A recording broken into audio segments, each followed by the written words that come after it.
tell if you're white or not.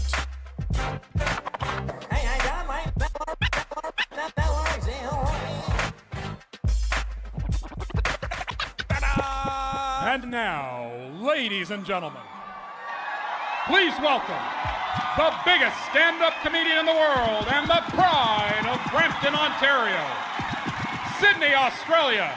Give it up for Russell Peters!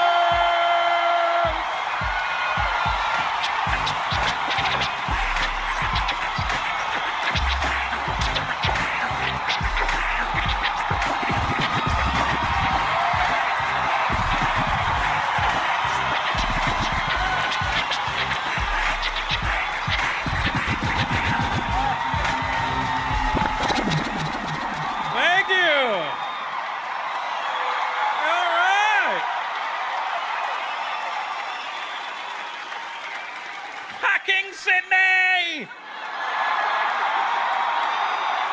Give it up for starting from scratch and DJ Spinbad, ladies and gentlemen.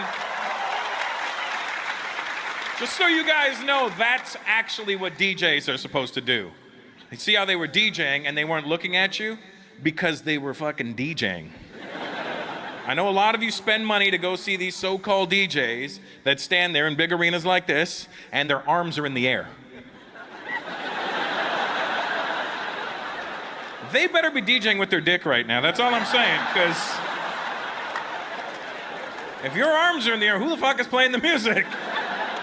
That's like you spending money to come see me and then I put on a DVD and go.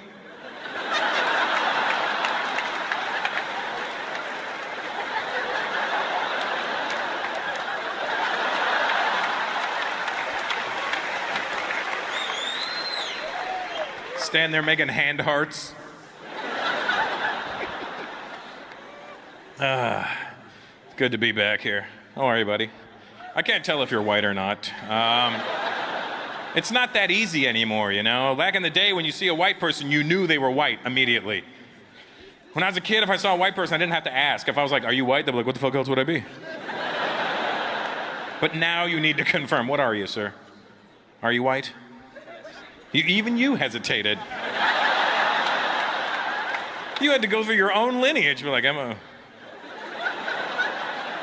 apparently I am, yes. Because you're not regular white. You got like hairy immigrant arms. You know what I mean? Like, it's not like a shot of those. You get those?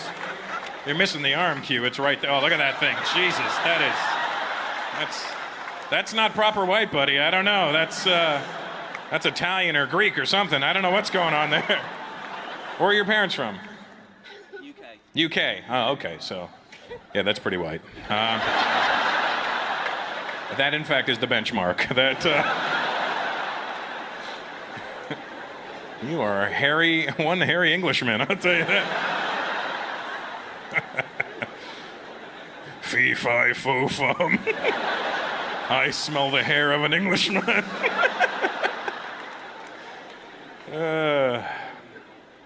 You know why you gotta ask nowadays? I was in Florida. You guys ever go to Florida in the US?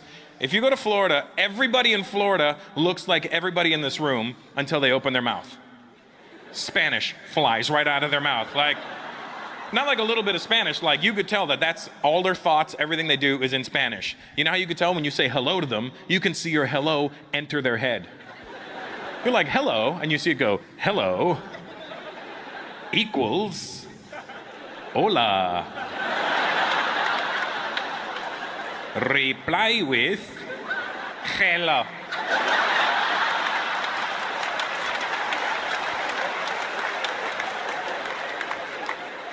And you know that their hello started with a J. That's the best part, you know? Hello. It's not just a greeting, it's my favorite dessert. It sucks for me. I like the Spanish language, but if you go to a place where all they do is speak Spanish and they should be speaking English, it gets annoying. Because they see the brown skin, they just assume something's going on. Everywhere I go in Florida, they're like, oye, cubano, oye,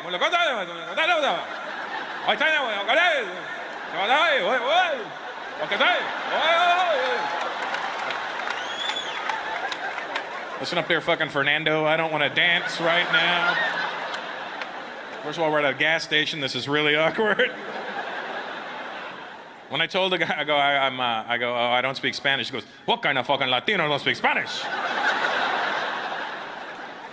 When I told the guy I wasn't Latino, he reacted like a guy who bought a hooker and found out it was a guy. You know what I mean? Like, I'm like, no, I'm not Latino. What the fuck are you?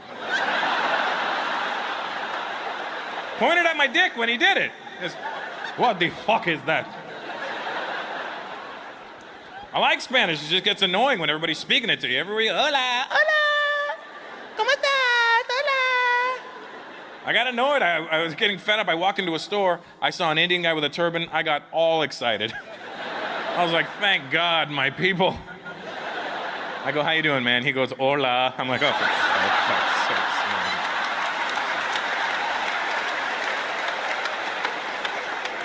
Can't speak Spanish with Indian head motions. It doesn't work like that. ¿Qué pasó?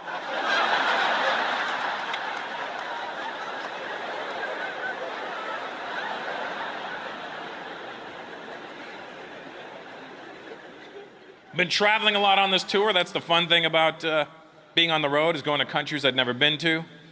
I was in Thailand. I know a lot of you have been to Thailand. It's not far from here. I like how a lot of you don't want to admit you've been to Thailand, because you're fucking perverts, that's why. Thailand's great. When I go to countries I've never been to, you know what I like to do? I like to experience what they're famous for. Not ladyboys, you filthy pirates, all right? I was in Bangkok. You know what's funny about Bangkok? It doesn't matter how old you get. When you hear Bangkok, you'll giggle every time. 42 years old, I'm like, Bangkok. Because you start thinking about the origin of names, right? And you start trying to figure out how they came up with that name, like they were having a meeting in Thailand. They were like, we need a name for the city. Okay, quick lunch break, we come back.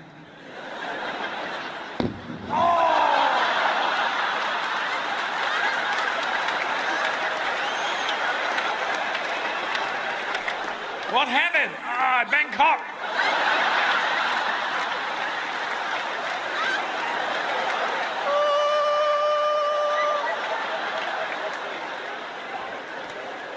Kind of makes you wonder how they came up with the name for the island of Phuket. You know what I mean? What do you want to call that island? I don't know. Fuck it. Whatever. Just.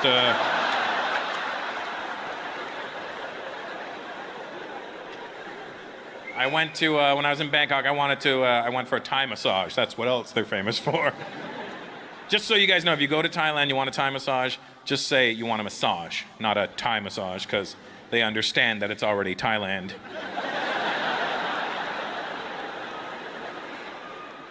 But I didn't know. One of my friends was telling me about the Thai massages. It's actually customary over there for the lady giving you the massage to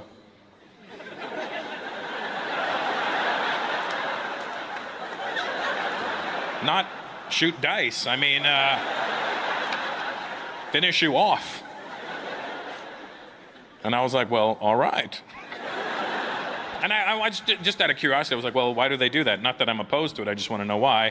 And he goes, oh, because, you know, they give you this great massage and you're relaxed all over your whole body except for dead center. You're stiff. And then he's like, well, when is a man most relaxed? Right after, right? And then you add a great massage onto that and you're just fucking jello when you leave. You can tell who's at a massage. Everybody walking through the streets of Bangkok. Hey, all right. Is he hammered? No, he had a great massage. So I was like, all right, I'll try it out. So I went for my massage, and just my luck, I'm not making this up, just my luck, when I was there, they had just passed a law saying that these women weren't allowed to, they were no longer allowed to finish you off with their hands. And they weren't gonna start blowing everybody, it's not that kind of party, you know what I mean? Because even when they do finish you off with their hands, it's not done like, you know, outside of Thai. Like, over here it'll be considered dirty. Everyone's, hey man, you wanna go to rub and tug? You know, it's like, it always has that gross undertone to it. Like you go to a rub and tug and the lady's talking shit to you. Oh, so big, you know, and she's taking her time and, you know.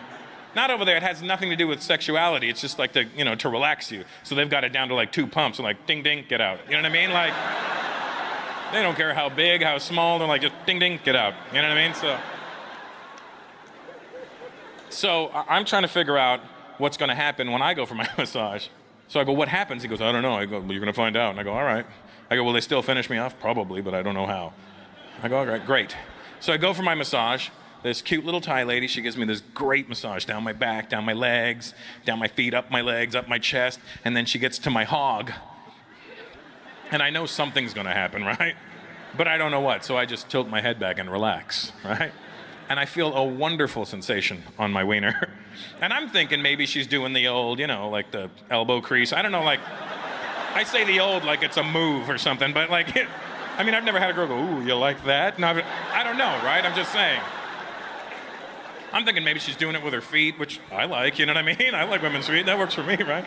So I'm like, I feel this great sensation, so my curious side wants to see what's happening. So I look up, and I swear to God, she's doing this.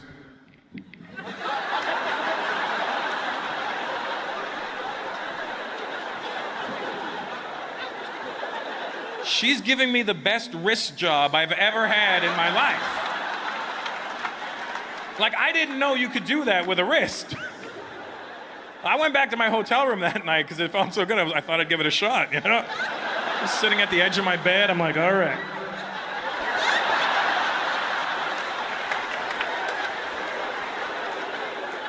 Just a note, fellas, if you're gonna try this tonight, take your watch off. That's all I'm saying. Don't be the reason you have a Bangkok.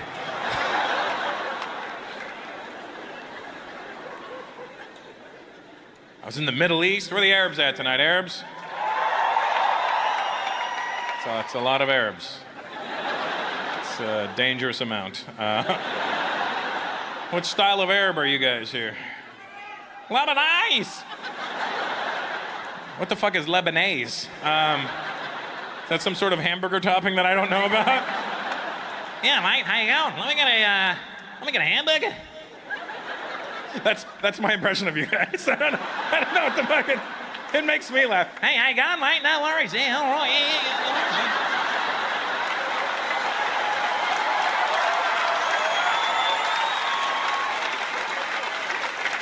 Are you a particularly high-strung bunch of people that you have to tell everybody, No worries. Stop worrying, mate. All right. Are you worried? Because no worries. All right. Yeah. I always feel like I should shove carrots in your mouth when you're talking to me. Hey, how you going, mate?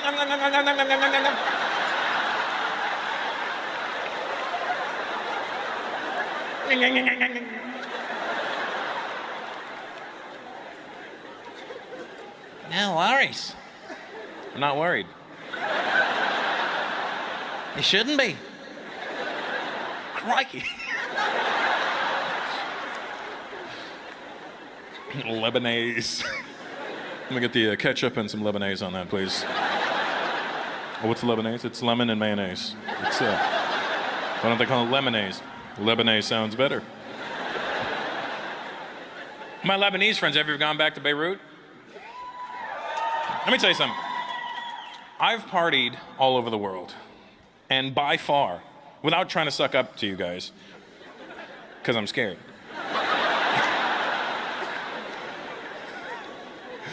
But out of all the places I've been to in the world, Beirut, parties like you've never seen before. Like they literally party like there's no tomorrow.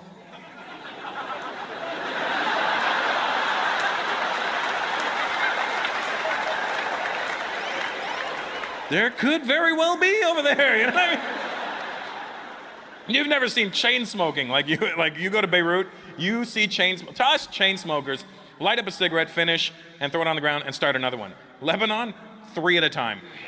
Literally, one this hand, and like one of those fake blue ones for safety. You know what I mean? And I'm like, dude, aren't you worried about getting cancer? I will never die of cancer. Do you have the cure? The Yehudis will kill me well before the cancer can. I don't have to worry about that, cancer.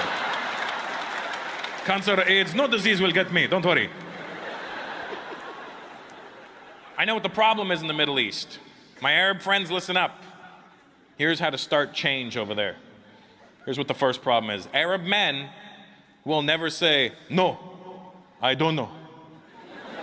They will never say no, and they will never admit to not knowing something. It somehow emasculates an Arab man to not know something. It doesn't matter what it is. If he doesn't know, he'll make up a story. And he will yell it at you. Doesn't matter what you ask him. It could be something as simple as, hey, do you know how to make a cake? Because, yes, of course. Everybody knows how to make cake. Really? Because I don't know how to make a cake. Could you show me? Yes.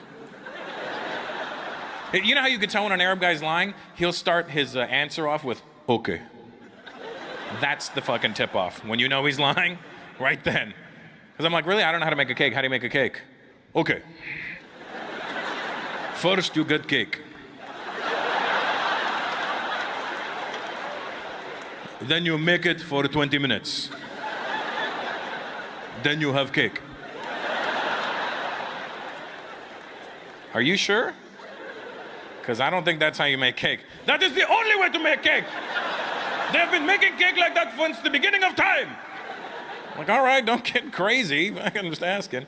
It's true. It doesn't matter what you ask them. If they don't know, they will make up a story. And this really happened to me last year. I was in Dubai. I was in Bloomingdale's, the department store, the American department store. So clearly, there's a problem with the Jews and the Arabs. So I'm in Bloomingdale's. I'm looking to leave the store. I'm looking for an escalator. I see a security guy standing there. I walk up and I go, hi, is there an escalator in here? Yes. Do you know where it is? Yes, of course.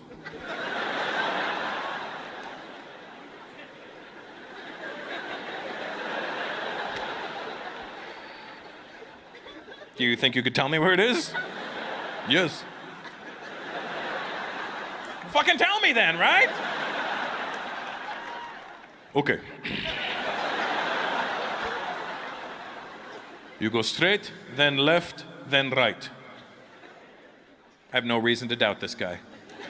Go straight, then left, then right. So I go straight, I go left, and I go right into a wall. There's another guy working in that part of the store. I go, excuse me, is there an escalator here? He goes, do you see one? I go, no, I don't see one. That's why I'm asking. Do you think maybe they put a wall in front of it? I go, I don't know what I think. That's why I'm asking you.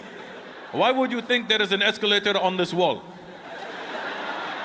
Because some guy that worked here told me there was an escalator here. Maybe he lied. Who the hell lies about an escalator? Apparently that guy. I go, is there an escalator in your store? Of course. How else you go up and down? Do you know where it is? I work here. So did that guy. Can you tell me where it is? Yes. Where the fuck is it? Okay. You have to go back. Then go straight, then left, then right.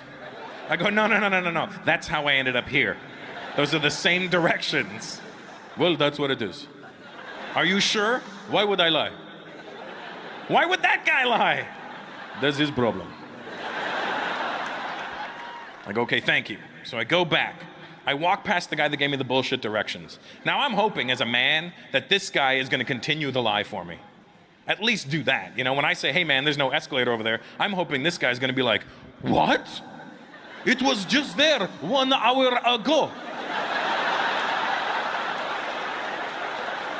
They moved it? But nothing. I go, hey man, there's no escalator over there. This guy goes. That's the problem in the Middle East. Arab men, you need to know how to say, no, I don't know. Do you realize how much shit could have been avoided? The Iraq War would never have happened. They knew they didn't have weapons of mass destruction. But when the US asked them, do you have weapons of mass destruction? Yes, of course.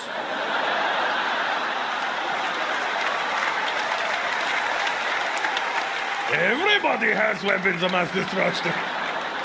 Even the Iraqi people are like, what are you doing? Shut up. Where are they? Okay. Go straight, then left, then right.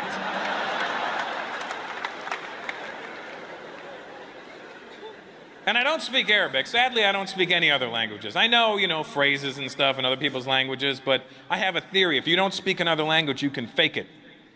The trick is to know what another language sounds like, and then when you do your impression of it, sound angry when you do it. Because when you're angry, you'll screw up whatever you're trying to say anyway. It doesn't matter what language, even if you speak the language, you'll get angry and you'll screw it up. So if you know what it sounds like, you can fake it by just sounding angry. Like, I'll give you an example. If I went to India, there's over 200 languages in India. I don't know any of them at all. I know like a couple of greetings, but I don't know enough to get me in or out of trouble. But I know what they all sound like. And if I was stuck in India and I needed some help, I would just fake it. They would never know. I could be stuck in India in a market, I'd be like,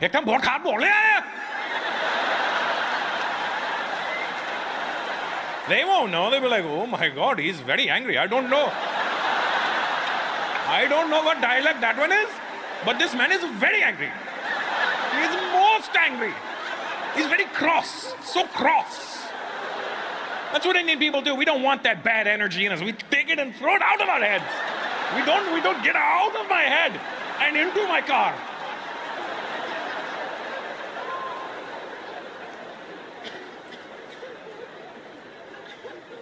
Same thing with any language you can fake. And I'm going to Hong Kong in a couple of weeks. If I get stuck there, fuck it. I don't speak Cantonese, but I know what it sounds like. I'll just act angry. I don't know what language that man is speaking. But whatever the case, he's very mad. So mad. I've never seen somebody so mad in my life.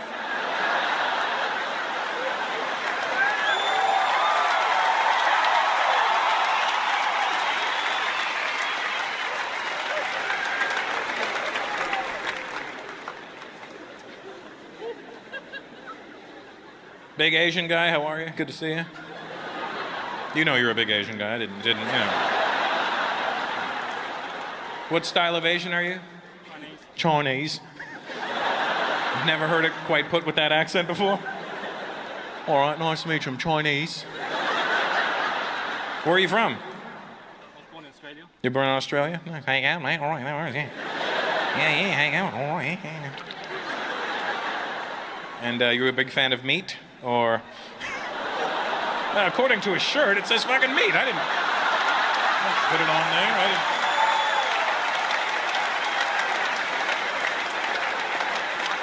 Don't look at me sideways, all right? Now, what's your name? Peter. Peter, for sure, absolutely, yeah.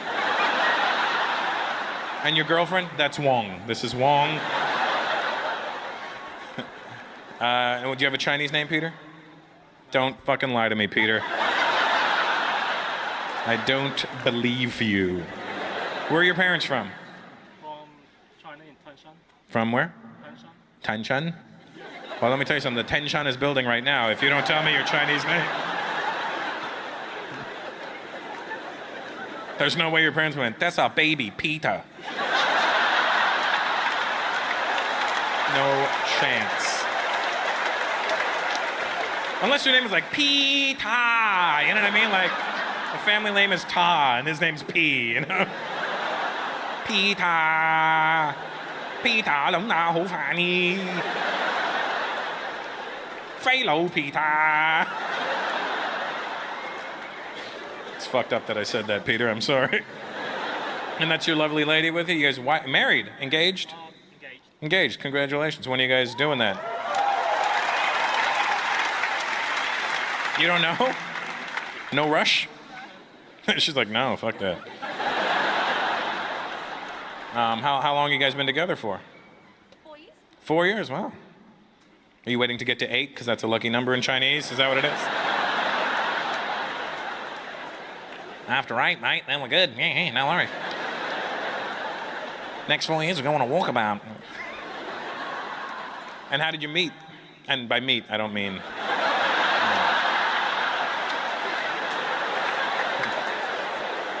How did you get together? Work, that's nice. How old are you, Peter? 28. 28, okay, good. Well, don't rush into getting married at 28. You too, you 28 as well, sweetheart? Same? Oh, that's nice. Oh. You gonna knock her up at some point, Peter? You think, little half-Asian babies, huh? Huh? That's what I'm talking about, buddy. Good. I have a baby. I have a daughter. I like her. Yeah, well, she's not here. You don't have to clap. I mean, she'll watch this at some point. Dad, what the fuck? You know. Who has kids? You have kids, you two, the English guy? No? No, not yet. No. Well, you gotta unfurry your furry area and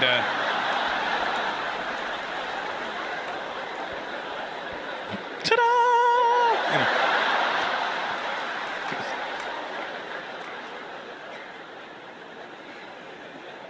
I like being a dad. My daughter's good. She's she's 2. She's really pretty. I say that like. Let me clear something up. If I had a fucked up looking kid, I would be the first to tell you. You know what I mean? I'd be like, yeah, I got a little girl. Ooh. Fingers crossed she grows out of it, you know? But I'm honest. Like I hate when people tell you how cute their kid is, and then you see their kid and you're like, what the fuck is that? You know what I mean? Like, you want to see my kid's like, oh, what did you Google a platypus before you showed me your kid? What is that? Not every kid's cute. I mean, they're sweet, but you can look at a kid and be like, ugh. I saw a cute baby in the mall the other day, but just a giant head on this kid. Just, like, I could tell, like, it couldn't even hold that shit up, you know? Just a big head on that baby. I hope he grows into that thing, you know, but she is very, very pretty girl, my daughter. She is, like, people see her and they go, wow, she's so pretty. I go, and to be honest with you, my daughter's very pretty because she looks like my ex-wife. My ex-wife is a very good-looking woman on the outside, and she's, you know, my ex-wife's like a Ferrari with no engine, you know what I mean? You're like, oh my God, is that a Ferrari? Yeah, it doesn't work. It doesn't work. Just fucking sits there and costs me money. That's all it does.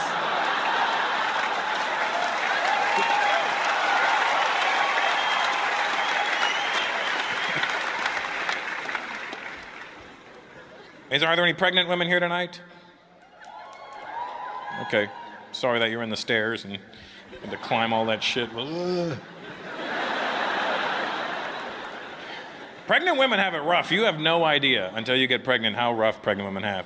Like, I mean, there's the obvious things that women go through when they're pregnant. They're uncomfortable. Their hormones are crazy. They got cravings. They got a human inside of them.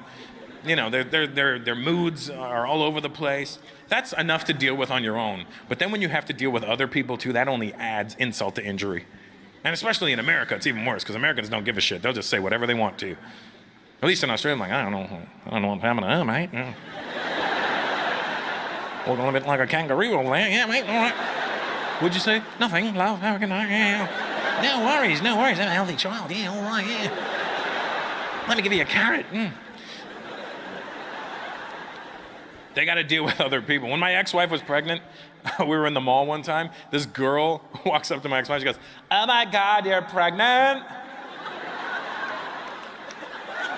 She pointed at her stomach like we didn't know where she was pregnant. You know what I mean? Like, oh my God, you're pregnant? That's a miracle. You have a miracle growing inside of you.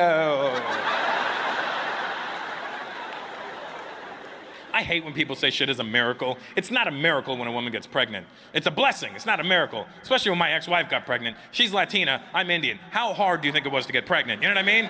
You got the 2 most fertile humans on the planet. We never even had sex.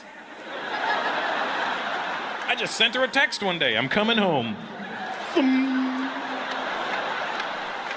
I just saw coming.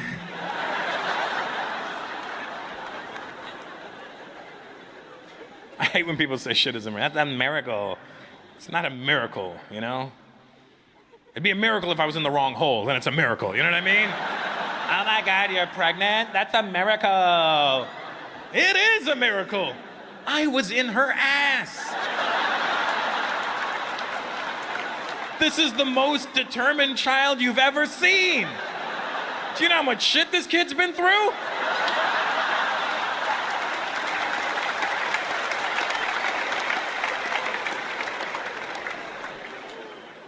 I like being a dad, you know. Having a little girl makes you a daddy. I know your Chinese side probably wants a boy, but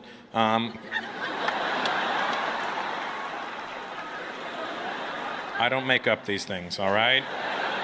Just going by what I understand. And they get to this age where they repeat everything, literally. You know, people warn me about that. Hey, Russell, when you have a kid, you gotta watch what you say, because they're gonna repeat everything. I'm like, oh, they don't. And I forgot that I have a foul mouth, you know what I mean? I forgot about some of the things I do when I'm alone in the car, you know? When I was driving to pick up my daughter a few weeks ago, I was playing NWA on the way there. And you know, because it's so old school, I wasn't thinking about what they were saying. I was just thinking about the memories it brought back for me. You know, the late 80s. I'm like, oh, NWA.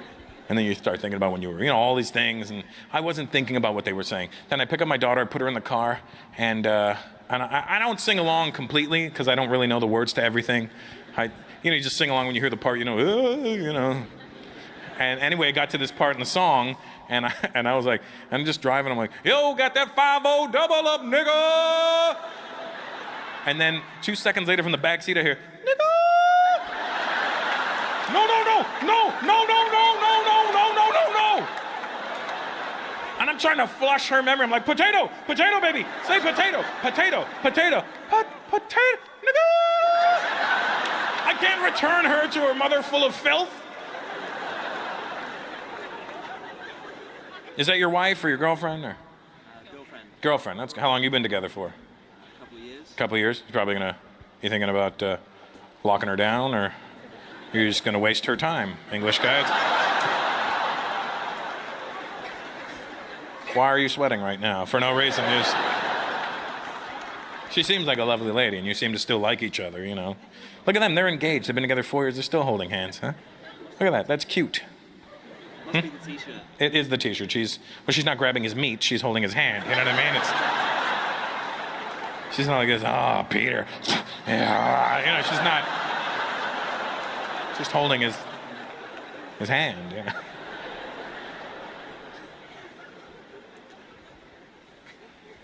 Who has kids? You have kids, sir? Older guy? How are you? I mean, older with respect, not like, oh, fucking old. I mean, you're obviously older than me, unless you just aged horribly, you know what I mean? But what's your name, sir? Al. Al. And who are you here with, Al? Your family? Yep. Is any of those your kids? My wife and my son Your wife and your son? and daughter. And daughter or daughter-in-law? Which one? I go, daughter or daughter-in-law? Goes, yep. It's your wife, son? Hello? Bastard, hello. He's fucking looking at me and he's like,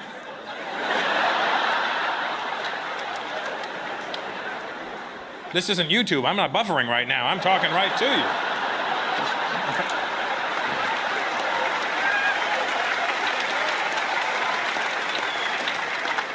Is that your only child, Al? Yeah, you like him?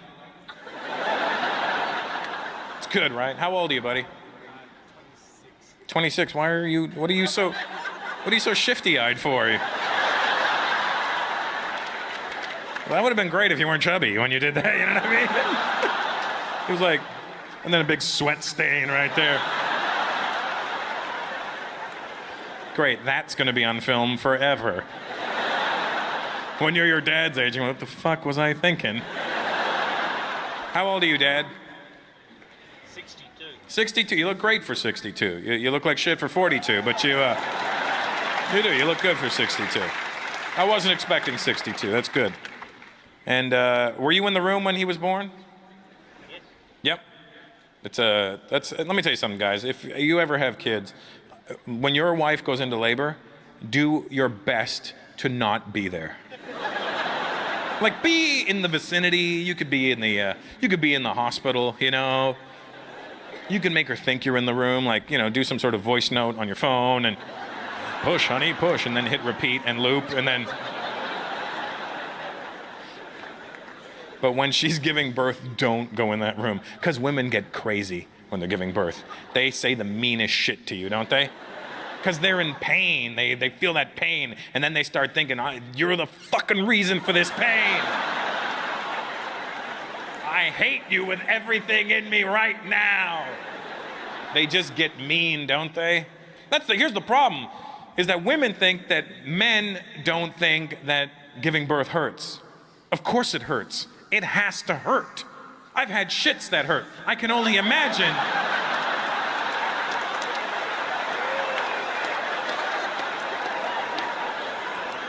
How much worse it would hurt when you're squeezing a human out of you. But that's part of the deal, ladies, and I'm not, I'm not trying to downplay how painful it is. It's extreme pain. I can only imagine, But the positive side to the pain of giving birth is that it's physical pain, which means it'll go away eventually. 6, 7 weeks later, your vagina will snap back together. You'll forget all about it. You'll be walking around, you'll stub your toe, you'll be like, ow, my toe! You'll be like, what about your vagina? Fuck that, my toe hurts.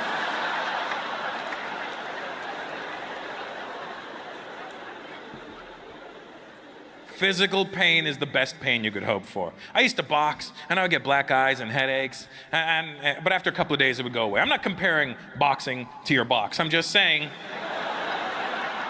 that physical pain goes away, Because when you're giving birth, all you really need to do, ladies, is lean back and focus. Focus on squeezing this person out of you. You don't have to see what we saw in that fucking room. We can't unsee it. 6, 7 weeks later, your vagina's okay. The rest of my life is fucked. It's been 26 years. You think Al's forgotten? He's not forgotten shit. I'm scared to go down on chicks to this day. It's been 2 years. I'm scared. I'm jabbing my way in. I'm like...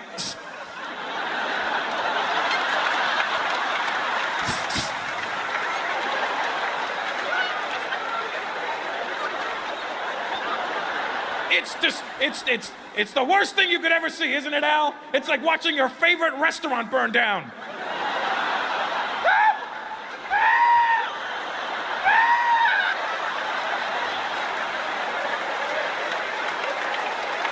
I mean, they'll rebuild it, But I'm not eating there again. Fuck that,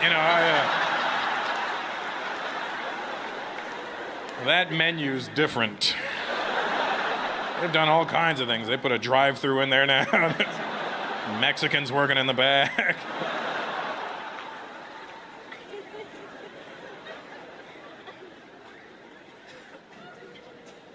Is he a good kid, Al? Absolutely. Was he a smart child? He was always. That your dad really loves you, dude. Because my dad would be like, this guy's a fucking idiot. You know what I mean? Like that. Either your dad does, either he loves you a lot or he can't stand you and he doesn't want us to know. You know what I mean? Indian dads will say, this guy's a fucking idiot. Do you love him? Of course I love him. That's my child. But what a fucking idiot. An absolute idiot. My daughter's pretty smart. I'm impressed by her. She's only 2 and she's already speaking Spanish and English, which is impressive to me.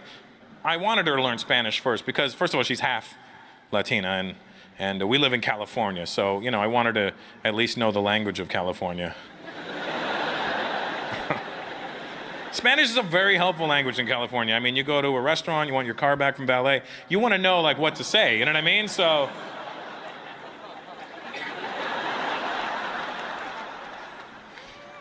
So you know what I did? I told my ex-wife's family, they're from Ecuador, I said, do me a favor, please only speak to the baby in Spanish. They were like, no problem. Hey, do you want us to teach her English too? Nah, I got this. Last thing I want is my daughter being born in America and sounding like an immigrant, Dada, you coming over? No, sweetheart, no Jews are coming over. Not unless my agent calls.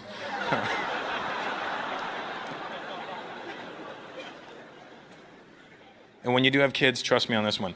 Buy your children, buy your babies, buy them educational toys. Best thing you could do. Because they start learning really young. I bought my daughter this toy, and you push the color, and it says the color. It'll push it, and it'll push yellow, and it'll be like, yellow, green, blue. But the cool thing in America is all the educational toys have a switch from English to Spanish. I flicked all her toys to Spanish. Now I'm learning Spanish too. Who's thinking I am? Now when she pushes it, it goes, amarillo, verde, azul, Now I know how to say yellow, green, and blue in Spanish, but only like an opera singer. Let me tell you where this backfired on me. A few weeks ago, I was in LA. I needed some yellow paint. I went to Home Depot, and I walked in, and there was a Mexican guy working inside.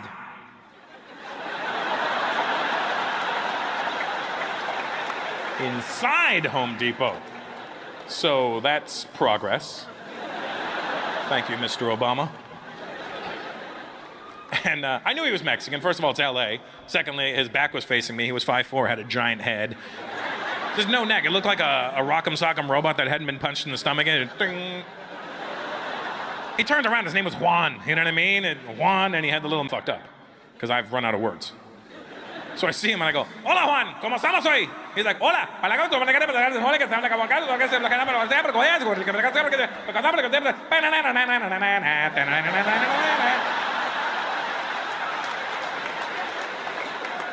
I'm like, "Alrighty then. Listen, I make it look like we need to go back to English, you know, because you're at work and we need to keep it professional." So I go, "I need some paint." He goes, "Sí, ¿qué color?" I go, "Yellow." "Sí, mira." And he holds up gray and white and shades of gray and shades of white. And I'm like, no, yellow. "Sí, mira, yellow." "No, Juan, that's gray and white and shades of gray and shades of white." "No, just say yellow, mira, yellow, yellow." No, that's not yellow. That's fucking gray and white, Juan. "Yellow, mira, yellow, ice, ice." I don't care what your favorite song is right now. I just want yellow paint. "Sí, mira, yellow, ice, ice." I didn't know that yellow meant ice in Spanish. I didn't know that. That's not on the toy. So I get in this big argument with the guy. I'm like, "No, not fucking ice, Juan. Yellow. Sí, mira, yellow. Stop saying mira, yellow. This is not yellow. Mira, yellow, ice. Stop saying yellow ice. I don't want yellow ice. That's disgusting, first of all. I just want yellow. Mira, yellow. Stop saying mira, yellow. Yellow, yellow. No say. Stop. Fuck. What do you say then? No say." I'm like, ugh. Amarillo. Turns out he had the same toy at home. He goes, "Oh, you mean yellow?"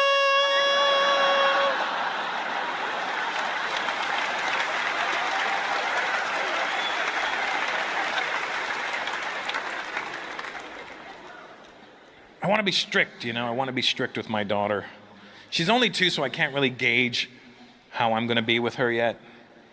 I want to be like my parents, but not as crazy. Because Indian parents are a little crazy with their kids, you know.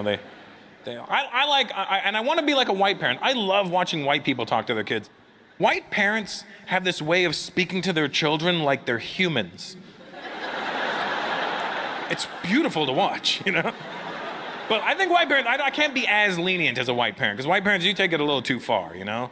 Like, you give your kids options. They're a fucking kid. They shouldn't have any options. I was in the mall the other day. I saw a white lady in the food court, and she said to her 5-year-old son, she goes, "Sweetheart, what do you want to eat for dinner?" And the kid goes, "I don't know." "Okay, well, when you figure it out, you let mommy know, and I'll make it for you, okay? I love you." She asked a 5-year-old what he wanted to eat. Not, "Do you want this or this?" What? He could have said, "I want shoes. I want to eat a pair of shoes."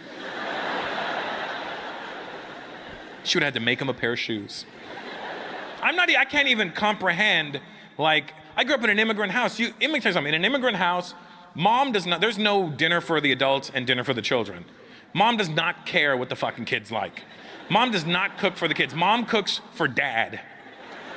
And whatever dad liked is what you were eating for dinner. That's the way it worked.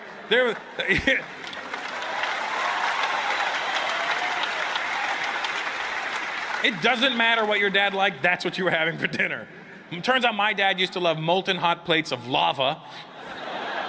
I was the only 5-year-old farting fire at 5. Just... They used to call me dragon ass at school. But white parents explain things to their kids, you know?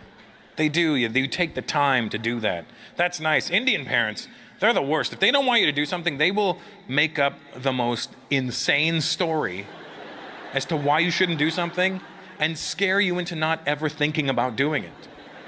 And you don't think your parents are creative, so they're like, they couldn't be making that up.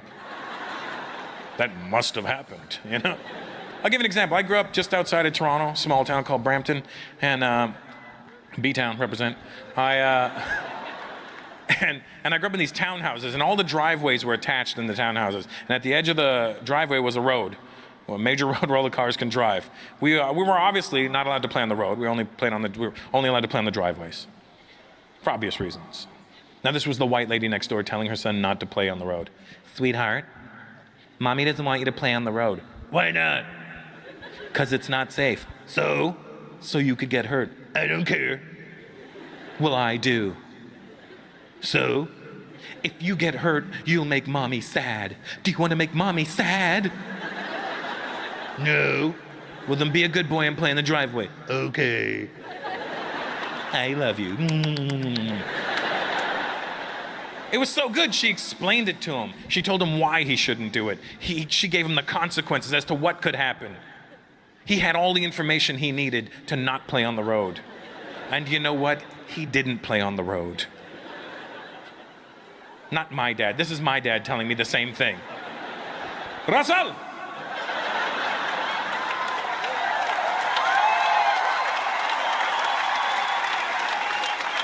Don't go on the road, you'll get hit by the car and you'll break apart. Not I might get hit by a car, no, I will get hit by the car.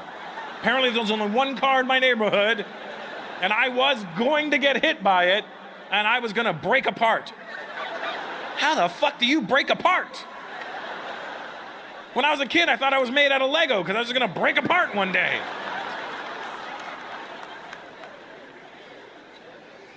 They scare you into not doing things. I don't have any tattoos. I think that's because my dad scared me into not having. You have a tattoo and you'll find out. That's how you get hepatitis. Do you want hepatitis? No? Then don't get a fucking tattoo. You have any tattoos, Al? No, you know why? Because you're from the generation, I'm not saying I'm from your generation, but my generation who emulated yours a little bit. Your generation, am I lying? You had to earn tattoos. You never just went and got one blindly, did they? No, when I was a kid, the only people I saw with tattoos were old white guys, and they would have like a fucked up looking anchor on their forearm. Wouldn't even look like an anchor, it would look like a check mark, you know what I mean? Like he got it when they hit some rough water, it was like, oh, and then... When I was a kid, tattoos meant something. Now it doesn't mean shit. Everybody goes and gets one. It equals nothing to me anymore. People are like, why'd you get a tattoo? It's just to express my individuality. No. No, you're a fucking idiot. That's what happened. And you decided to be just like everyone else. When I was a kid, you used to be able to look at somebody and you could tell by what their tattoo was and where it was, what kind of person they were. Like if you saw somebody with a neck tattoo, you were like, that's a crazy son of a bitch right there. And they'd always have something crazy on their neck. FTW, fuck the world. And then they would have a teardrop tattoo, you know? What's a teardrop for? I killed a motherfucker. And I couldn't cry my own tears.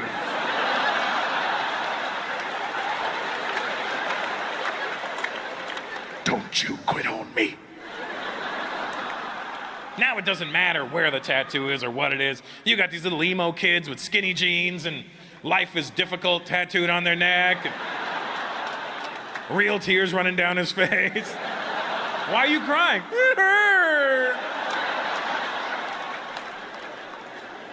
People get crazy. They do the sleeve now. I got a sleeve. I did my whole arm. That's cool right now. In 10 years, you're gonna regret it. It's like having an Ed Hardy shirt on for the rest of your life.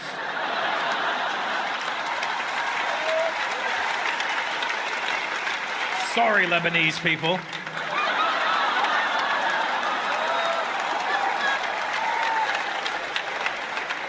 No worries, mate. Harry doesn't like Ed Hardy.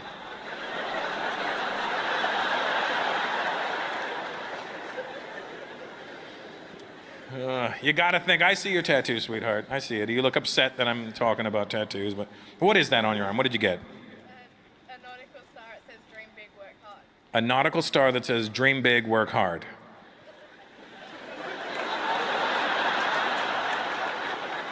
When you say it out loud, do you see how ridiculous that is? Do you see? I'm just saying, maybe on the way to the tattoo shop, you should have said it out loud a few times. What, you have 5 tattoos? What was your first one? I've got one on my back. You've got one on your back. What is it?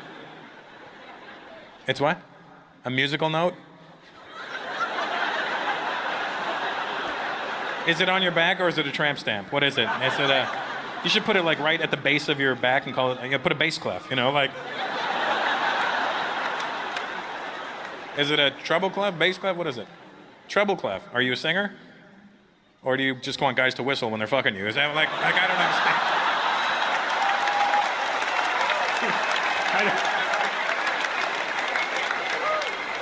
understand. What was your first tattoo? Was the treble clef on your back? Good. Like one day you just looked in the mirror and you were like, fuck. My back is boring. It needs a soundtrack.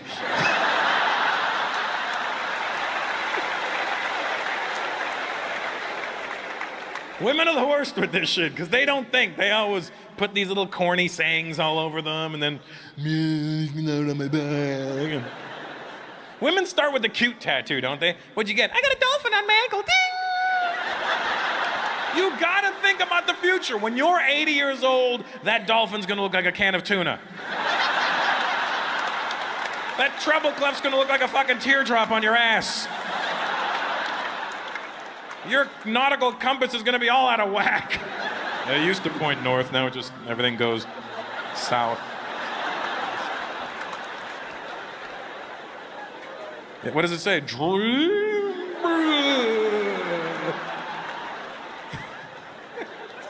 You gotta think about the future. Nobody thinks about getting old anymore. When I was your age, how old are you?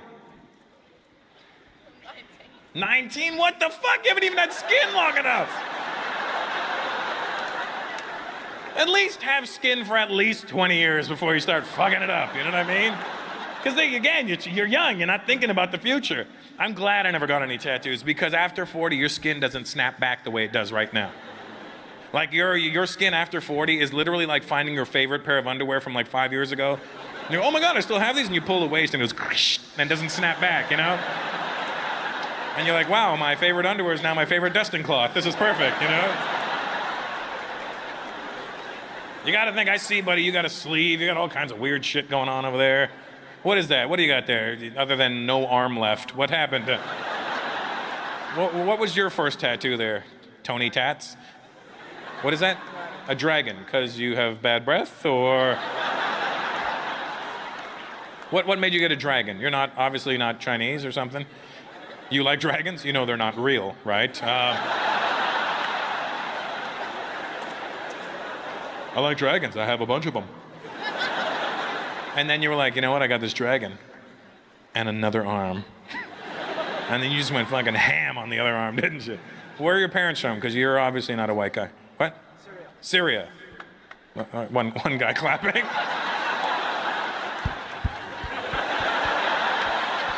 No, there was mosquito. I had to...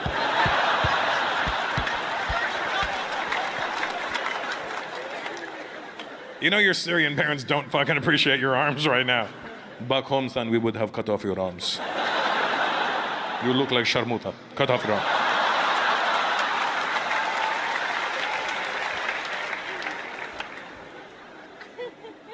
I see yours too, buddy. You guys aren't thinking, are you? How old are you? 35. And how long ago did you get that dragon? 5 years ago. At 30, you were like, you know what? This arm needs a fucking dragon. And I never want to see this arm again. The Asian guy beside you has a tattoo. Do you have a dragon? Because that would make more sense to me. You have a dragon? Yeah. Yeah, he does. Show us. Where's the dragon? He fucking has a dragon.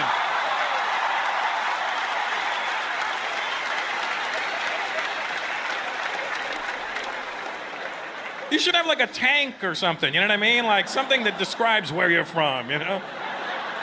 Like a fake set of bombs strapped to your arm, you know what I mean? Like,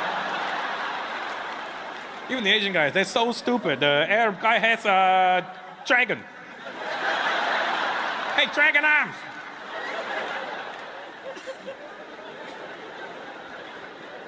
Just saying, think about the future.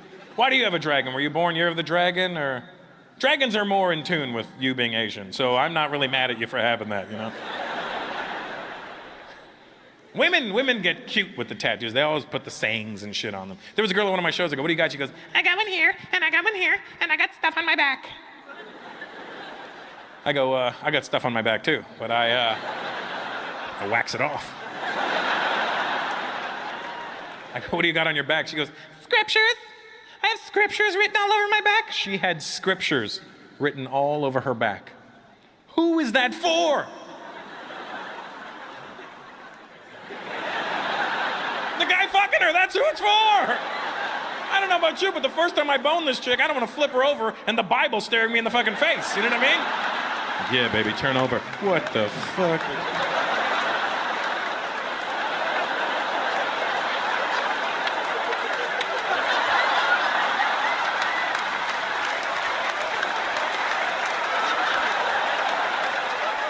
Oh my God, I'm gonna come. Give me your face. Why are you coming in my face? Because I don't want to come on Jesus.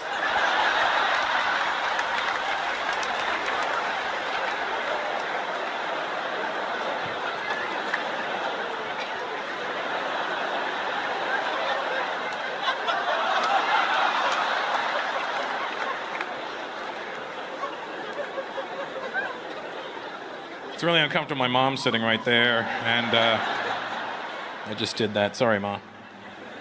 It's your fault. I didn't know these words before. Should have bought me an educational toy. I'm jealous of tattoos. That's my real problem with tattoos. I'll be honest with you. Because, first of all, you can't get a tattoo after 40. You look like you're going through some sort of midlife crisis. You look like an idiot getting a tattoo after 40. And the other reason is, I'm a hairy Indian guy. I don't have the real estate for a tattoo, you know what I mean? What am I gonna get, a tiger peering through the hair on my chest, you know?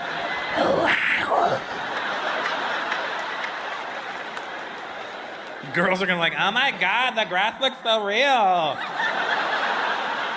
Megan, come here, look. He's got like a 3D, HD. Oh my God, yeah, you can feel it, it's like grass. how old are you, kid? You look young. 15, that's an awkward age, right?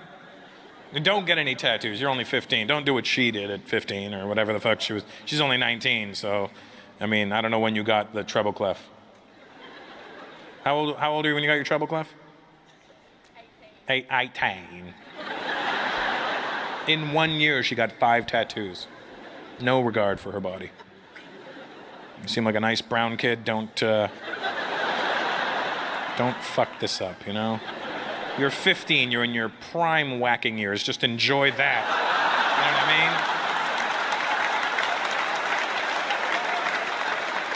mean? It's okay, buddy. We've all been there, you know what I mean? Who's that with you? Is that your dad? Your uncle. Hey, uncle. How old are you, uncle? 34. 34, yeah, you know what I'm saying, uncle. You know what I mean? 15, just like, that's all. That's all you wanted to do at 15, you know? Hey, and just, what's your name, buddy? Sorry? Sahan? Shahan. Shahan. Shahan, when you're jerking Shahaf, I want you to know that there's nothing wrong with you, all right? Just enjoy it. Remember, uncle, you know what I'm saying, huh? 15, even in your 20s, as a guy, you could jerk off like 8 times a day and still fuck at night. It was an incredible time. You know? I mean, you don't really do it properly, but you can. I don't try this either tonight. Don't get carried away, is all I'm saying.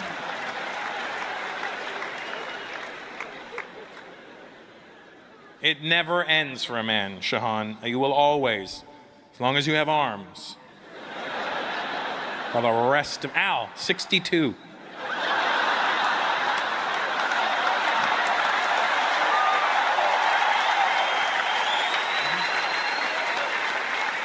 You still crank it out every now and then. Let's not lie to each other, Al, you know what I mean? It's not as frequent as it once was. I mean, you know, maybe once a month even, but whatever, you gotta empty the pipes, you know what I'm saying? You know when it slows down? Uncle, you're only 34, you don't know this yet, but after 40 is when it slows down. That's when you gotta make decisions in life, you know? You'll still do it, but it's not done with the same frequency or willingness as it once was. You know? Like like tonight, I'll give you an example. If I don't get laid tonight after my show, I don't give a shit. I will go back to my hotel room, open up my laptop, put on some porn, crank one out, and go to sleep like a fucking gentleman. You know what I mean?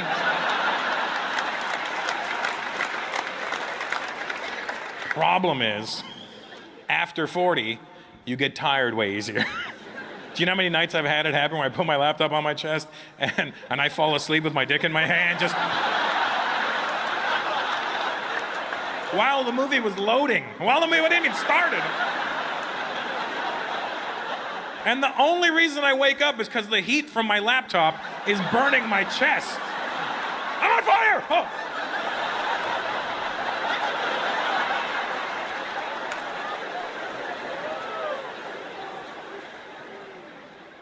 I grew up like an immigrant, and even though I was not an immigrant in Canada, I felt like an immigrant. And then I moved to the States 7 years ago and actually became an immigrant.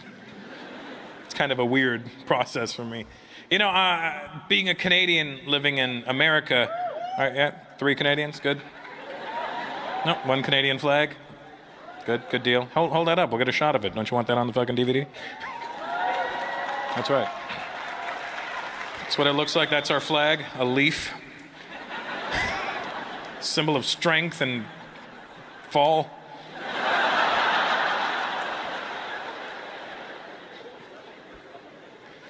The immigrant experience is a lot harder than you think it is, you know? You really got to give your parents props if they came from another country to here or wherever they went to, because they really took a chance, you know? My parents left India in 1965, and they moved straight from India to Toronto, which is where I was born and raised by wolves.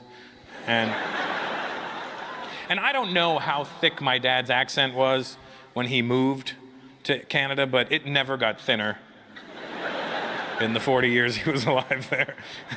My dad had this ability to give everything an accent. Everything. It doesn't matter what it was. And not words. Any immigrant could fuck up words. My dad would fuck up sounds. One time my dad's car broke down. He calls me and goes, "Son, the car is broken down." I go, "What happened?" "I don't know." "Well, what's wrong with the car?" "If I knew that, I'd be a mechanic."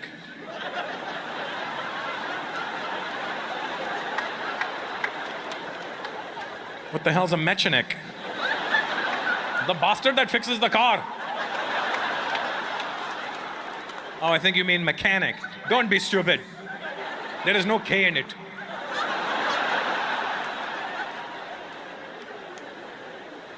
That's how you can tell. You can tell how Indian somebody is by how many fingers they point with. I was born in North America, 1 finger. You. People from India, 4 fingers to point at one thing. Just see these bastards, see. Just see. See everybody, see. See, in India, this makes total sense. Because there's so many people there, you can't pinpoint shit. Where is he? There. See, there. I don't know, you're pointing at 4 things right now. There. What do you, stop saying there. Where? There. Stop, you're saying there more times. Where? In that vicinity. That particular group of people. They say things in India that make total sense in India, but make no sense outside of India. Like, I'll give you an example. Last year, I was in India. I went to visit my uncle in Bombay. I went to his apartment, and I was like, "Oh, hey, uncle, this is a new place. Did you move?" He goes, "Yeah, son, a few years back, we shifted." He said they shifted. They don't say they moved in India. They don't, "Did you move?" No, son, we shifted. A few years back, we shifted to this place. They shifted. You can't use that outside of India. Imagine if you're moving tomorrow, like, "What are you doing tomorrow?" "I'm shifting." Just stop it, you shifty bastard. What's wrong with you? You know? Shifting. But that makes total sense in India, shifting, doesn't it? Because there's so many people there, you can't fucking move. You just kind of shift.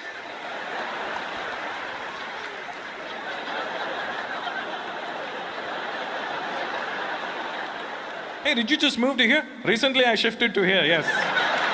Just shifted.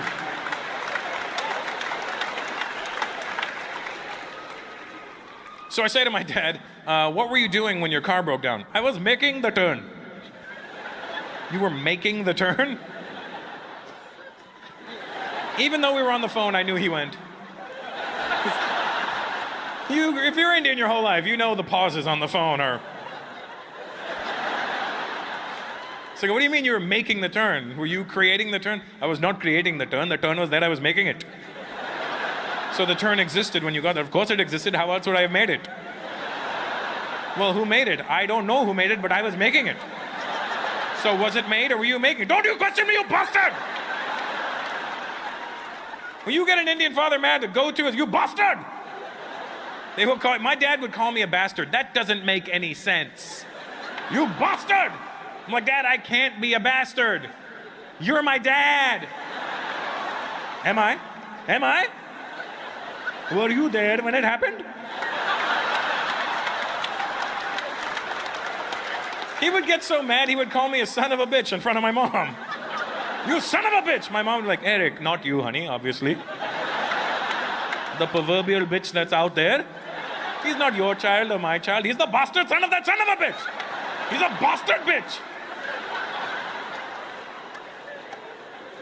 I knew how to get him riled up. So, Dad, did you create this turn or was it made when you got there? It was made. I did not create it. I was making it. You can't make something that was already made. I did not make it. I was not making it. I was making it. By extending the word make does not mean you made it, Dad. You want to get an Indian person upset, tell them they did something illegal. Dad, was this legal? Of course it was legal! It was totally legal. I was at an intersection.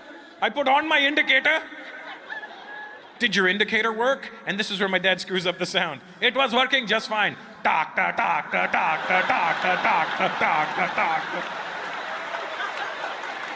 I go, what the hell is that noise? That's my indicator. Tak, tak, tak, tak, tak, tak, tak, tak. Why does your indicator have an accent? You know it's not an indicator, right? Shouldn't it be going... That's what it's doing. What are you hearing? Tak, tak, tak, tak, tak, tak, tak, tak. All right, then what happened? Then I proceeded to make the turn. Suddenly, the engine went... Your engine did what? Your engine went...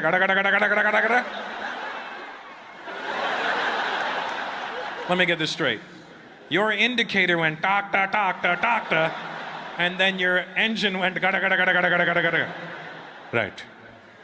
Dad, your car is an illegal immigrant. Thank you very much, Sydney. You guys were awesome.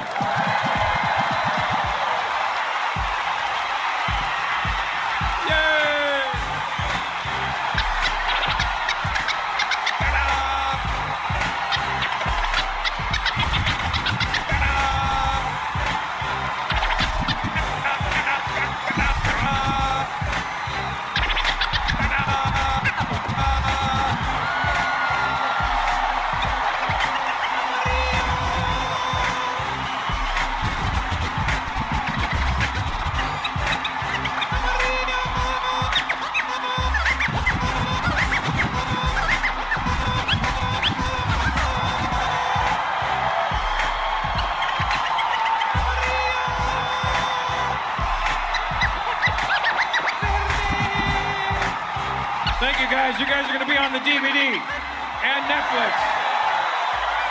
Good night.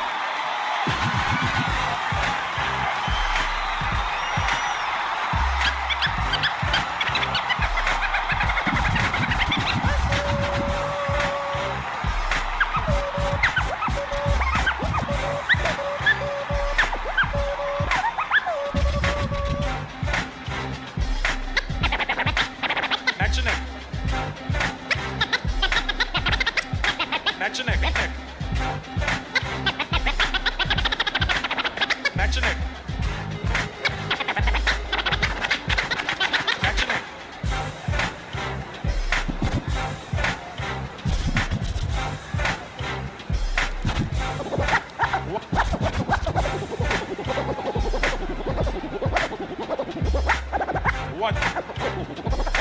What the fuck are you? What the fuck are you? Hola. Hola. Hola.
New York City. If you're ready for the star of the show, make some noise. I said, if you're ready for the star of the show, make some noise.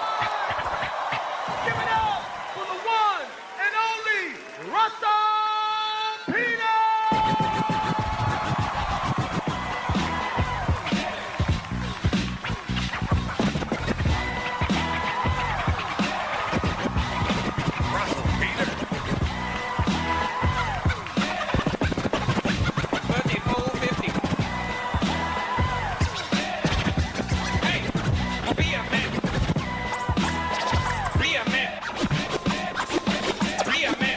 Somebody gonna get a hug real bad tonight. Give it up for DJ Spin Bad. And starting from scratch. Toronto and New York, the two best in the world. What's up? Nice. How you doing? Look, what's going on? Look at everybody all mixed up. I like that. White girls with non-white guys, that's what I'm talking about, huh? Black guy with an Asian girl, god damn. You're like, we gotta capitalize on this Tiger Woods shit. Oh,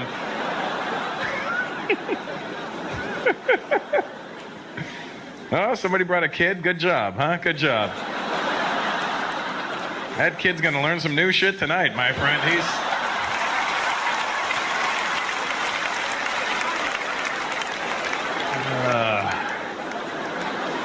Asians, good to see you, huh? All right. All right. You look upset. What's wrong? You look like you're looking for a Dance Dance Revolution machine or something.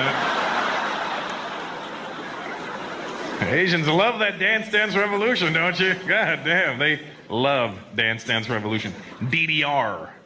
That's the short, that's what they call it, DDR. See, I said it, that guy smiled, oh, DDR. So good. Do you know what it is, sir? Do you know what the Dance Dance Revolution is? It's not an actual revolution, so you don't have to worry about that. It's not like a bunch of Asians are gonna knock on your door, hey, stop dancing! It's not like that. It's a revolution! It's a video game. It's a video game. You can relax again.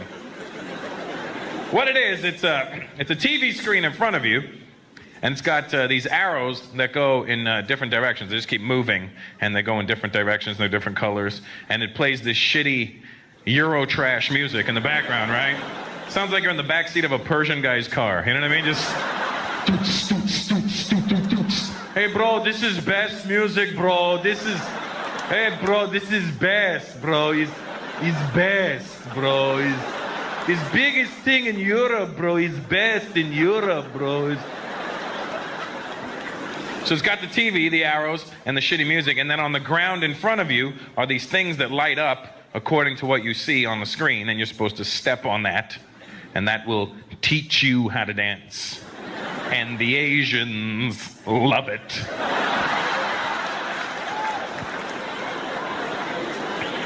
I remember last year I was in Singapore, and the Chinese people in Singapore were lined up outside the arcade. Lined up! To play Dance Dance Revolution. And I was like, how hard can this shit be? So I stood in line. I get to the machine, I put my money in, the hardest fucking thing I've ever tried in my life. I didn't hit one single thing on the ground. I was one step behind every moment. I was doing so bad, at one point the machine even said, do you even have legs? It just said that right across in front of the screen. One point this came up in front of the screen, one of these, just... And I was doing so badly that the Chinese dude that was next was getting mad at me because he thought I was bullshitting on the machine. He starts yelling at me, hey, asshole! If you're not going to play the game proper,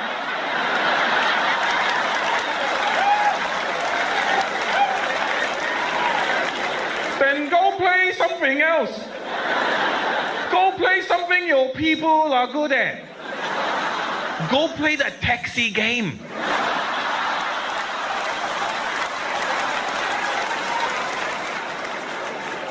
So I got mad, right? I'm like, all right, fuckface. That's what I like to call people when I'm mad and I don't know their name. Fuckface, I find, is a good way of going about it. Because you can't really get offended if somebody calls you fuckface, can you? If I went, hey, fuckface, and you were like, well, you want to go? Well, you want to... Like you would actually be a fuckface if you wanted to fight if some guy called you fuckface. Because really, there's worse things you could be called than fuckface. What is a fuckface? It's the face you make when you fuck. That's all it is. It's this is a fuckface. Look. Is that really so bad? Is it?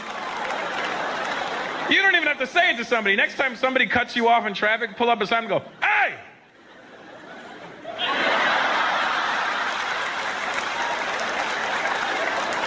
You just call me fuckface? But don't roll your eyes. Don't roll your eyes when you don't be like, because then you're cum face. You don't want to be cum face. You just want to be fuck face.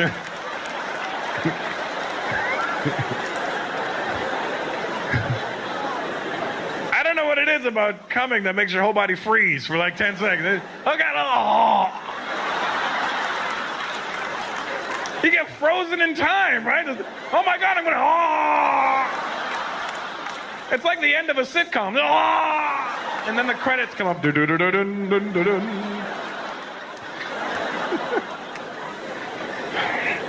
Explain that to him.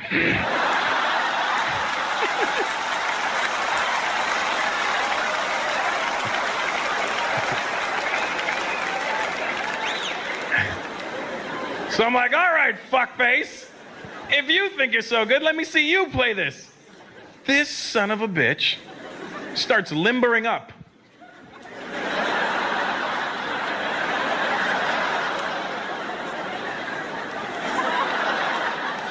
Gets to the machine, sets it to advanced, starts playing. He doesn't miss one single step. He's just...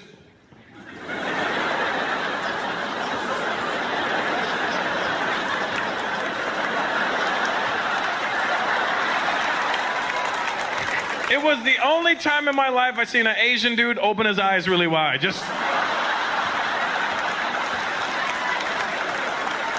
Do it, open your eyes really wide. Try it. Nothing happens. I love it. Just the eyebrows move. That's it. It just...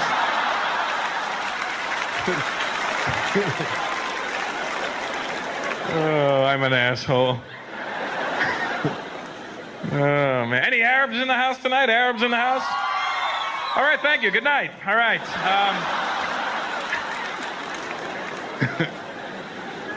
What kind of Arab are you? Oh, good. Yeah, you're united. Good. That's all I heard. I don't know if you answered me in Arabic or if you said the country just now. One at a time there, fellas. What are you? What? Libya, Lebanon, any other Al countries? Oh, good, yeah. Well, just for the record, you're a stone's throw away from each other. Listen,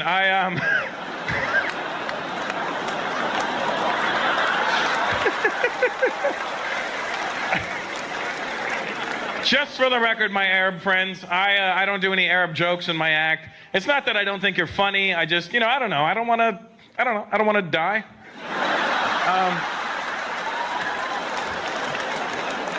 See, because I'll do a joke about an Arab, and they'll look like they're laughing. But it's not the same laugh you're doing. Like, I'll do a joke about an Arab, and you guys will go, ah, ha, ha, ha, ha. And you look at the Arab guy, and you're like, ha, ha, ha, ha.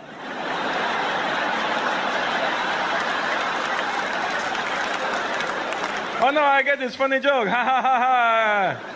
No, it's it's funny. I get it.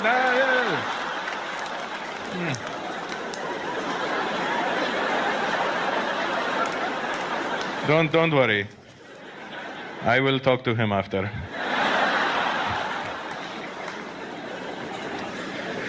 Doesn't it feel like every time you turn on the news nowadays, some new country is fucking with an Arab country? Every time you turn on the news, I kind of blame the media for what's going on wrong in the world right now, because they kind of just perpetuate stereotypes about people. They don't tell you that's what they're doing. They don't go, hey, this is what you need to think. But they know how people's brains work.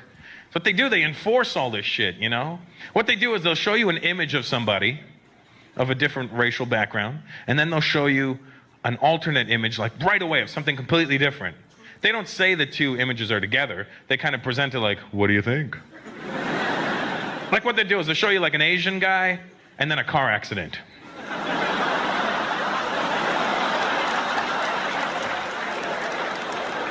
I'll show you an Indian guy and a 7-Eleven. What do you think? I'll show you an Arab guy and an explosion. I knew it, you know. That's how they get in your head. They put it in there. And whenever they show you like Arabic being spoken on TV, it's always like these crazy people in these protests in the Arab world. And they're all speaking this really harsh Arabic. And it's always like, fuck America! Because that's what they want us to think is going on over there. So I wanted to get to the bottom of this shit, so I went to the Middle East last year. Because I needed to get some rectifying for myself. Is it rectifying? Whatever. I needed to sort this shit out for myself. Because I had this whole impression in my head that Arabic was such an ugly language because it's always like, and people are like, oh my God, no wonder they're angry. They're vomiting on each other when they talk. Then you go to the Middle East and you hear real Arabs speaking Arabic and it sounds nice. I was actually turned on by it.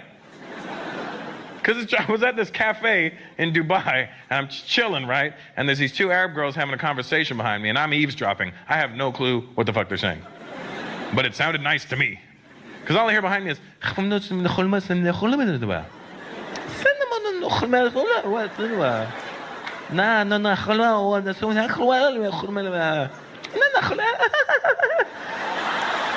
I was like, oh God, this is good. Oh. But they never show you those Arabs on TV because they're boring. They only show you the crazy. Basically, all they're showing you of the Arab world are the rednecks of the Arab world. That's why their Arabic is so bad.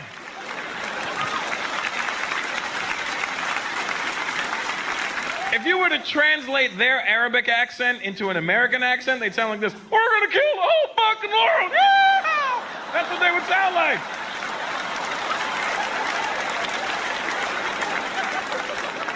That's how the media does it. They show you all the fucked up people. That's all they show us is the messed up Arabs. I bet you in the Arab world, all they show them of America is Jerry Springer. Look at the Americans, they're fucking stupid. He's fucking his cousin. Not like you and me, it's different. They're doing it dirty, it's different. We're doing it different. They do some other way.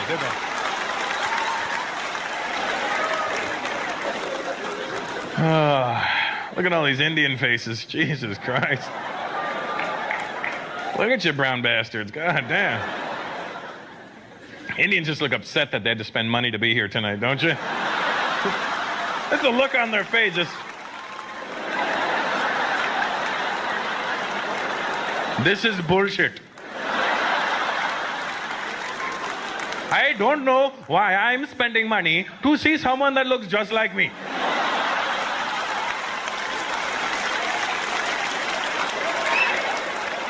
I can stay home and look in the mirror for free. We are an endless supply of cheap jokes. And you know what the best thing about it is? Indian people, we're proud of our cheapness. You're never going to insult us by calling us cheap. That's the best part, you know. You walk up to an Indian, you guys are cheap. Thank you for noticing. Thank you. Thank you very much. Thank you. That guy just called you cheap. No, no, no. He pronounced it cheap, but what he was saying was smart. Very smart, he was saying. We're cheap. You know, here's the thing, too. It's not like I'm up here going, you Indian people are cheap, and I'm the one that's not. No, no, no, no, no. No, no, no, no, no, no. I'm just as fucking cheap as you. The difference is now I have money.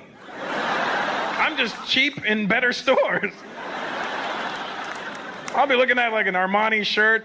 I hate when this happens. I'm looking at a shirt from like a high-end designer, and I flip the tag over and I see made in India.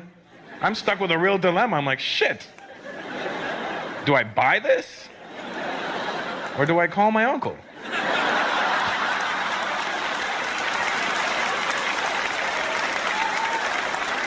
I wonder if he knows where this factory is.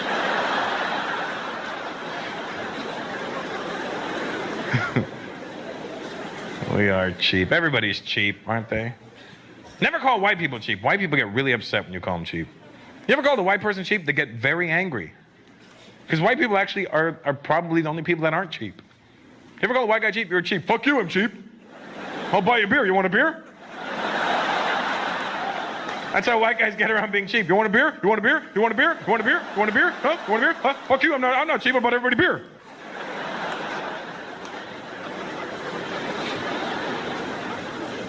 Everybody's cheap. It's all about levels, you know? Where the Jews at? Jews in the house? All right, Arabs, the Jews are in here. Go talk to them.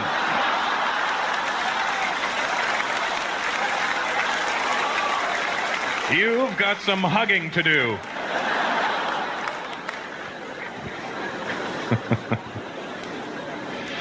Jews, I don't know how you got the title of being cheap. It's very offensive to Indian people. When people are like, Jews are cheap, we're like, no, that is very incorrect. I am cheap. Jews are thrifty. Big difference. Must have been like one Jewish guy back in the day who was cheap and he fucked it up for the rest of you, for the rest of your lives. Because Jews aren't actually cheap. You know who's cheap? Asians. Asians are cheap as shit. Chinese people specifically. Where are the Chinese people at? Where are you? Oh, it was the Wu family. Nice. Chinese people, you are cheap like it's crazy. But it's about levels. Like if you were to rate like the top 3 cheap people in the world, Indians for sure would be number 1 on that list. See? See the pride in it? Oh yeah, fantastic. Fantastic. We are ekdam number 1. We are...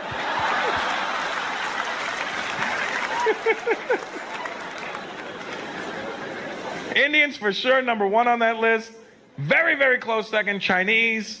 And Jews will give you 3rd place, you know, just to keep you in the game. How about that, you know? So you don't feel like you're losing everything, all right? So...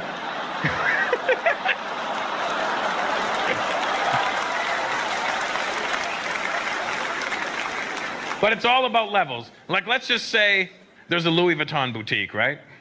An Indian guy will walk past this Louis Vuitton store every day of his life and never once step foot in there. Like, not even on that best sale will I be going in there. No, thank you. Now, if Louis Vuitton's having a sale, Jewish guy's going in and he's buying shit. It was on sale, what do you want? Machas. Chinese people, sale or no sale, you're going into Louis Vuitton every day. You never buy shit. But you'll go in every day. Sales guy, can I help you, sir? No, just looking.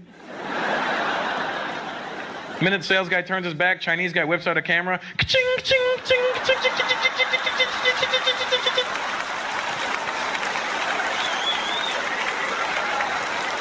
Goes home, emails the pictures to Hong Kong. Make this bag quickly. We'll sell it to the Indians.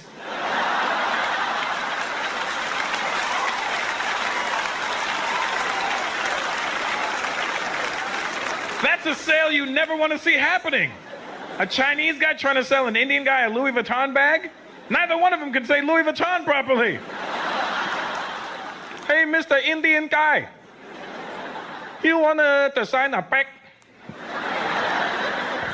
Who's this? Who's he? This is the Indian hand motion for I don't know. I don't know. Who's he? I don't know who he is.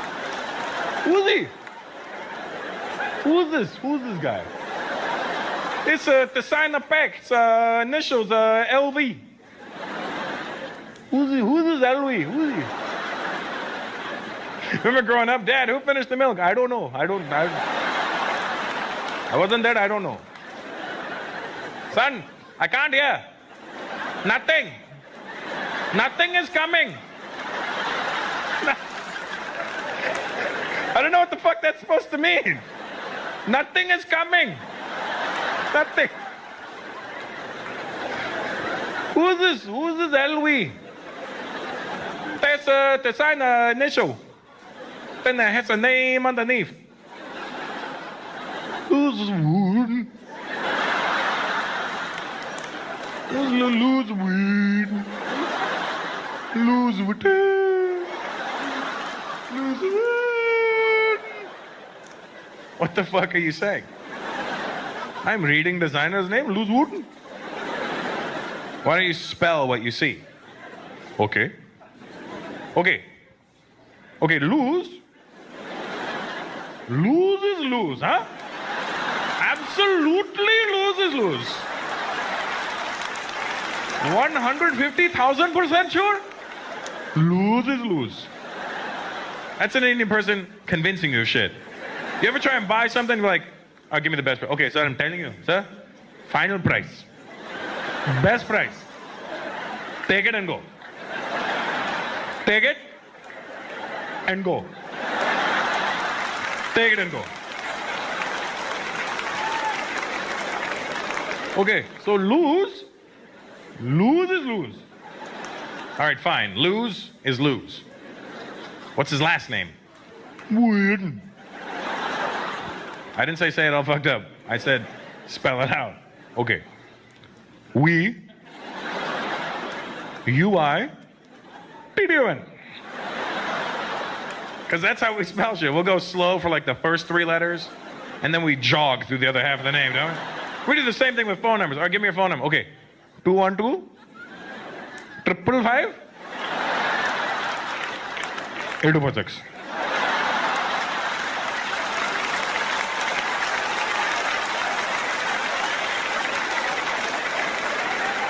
And the messed up part is, we know the rhythm.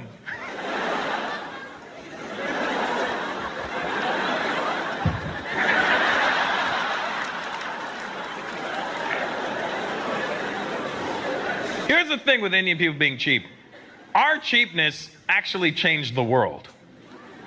You see, you may be sitting there going, well, how did your cheapness say it changed the world? Well, let me tell you how. Because our cheapness actually benefited everybody. We're so dedicated to being cheap for so long that Indian people actually created the number 0. Do you know how much dedication that took? That means back in the day, some Indian guy was looking at the numeric system. 1, 2, 3, 4, 5, 6, 7, 8, 9.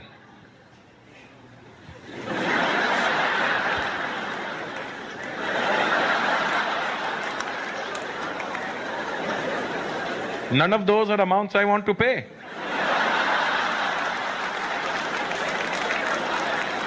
Then his friend came along and drew a circle. What's that? Nothing. What's inside of it? Nothing. What's its value? Nothing. It's beautiful.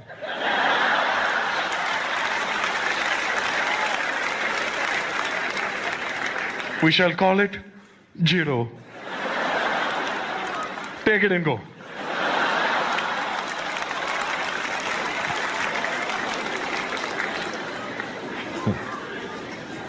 Ah, man. Any Italian people in the house tonight? Italians? Are you real Italian or are you like a New York Italian? In New York, that's not fucking real Italian, you know. You what? Your parents are from Italy, so do you speak Italian? Oh, well then you're a real Italian. As long as you speak Italian, to me, you're a real Italian. Because you meet a lot of people in New York that are Italian, but don't speak a fucking word of Italian. But they act more Italian than the actual Italians do. I was standing in Manhattan, I was standing right in Times Square the other day, and this Italian dude walked past me. He had what I thought was like an Indian girl. Looked like an Indian girl. And they walked past me. I was just standing there chilling. In Times Square, you can just stand there and look at shit. So they walked past, and I didn't check out his girl. All I did was this. They walked past. I was like, it's an Indian thing. The minute Indian people see another Indian person, we're like, oh.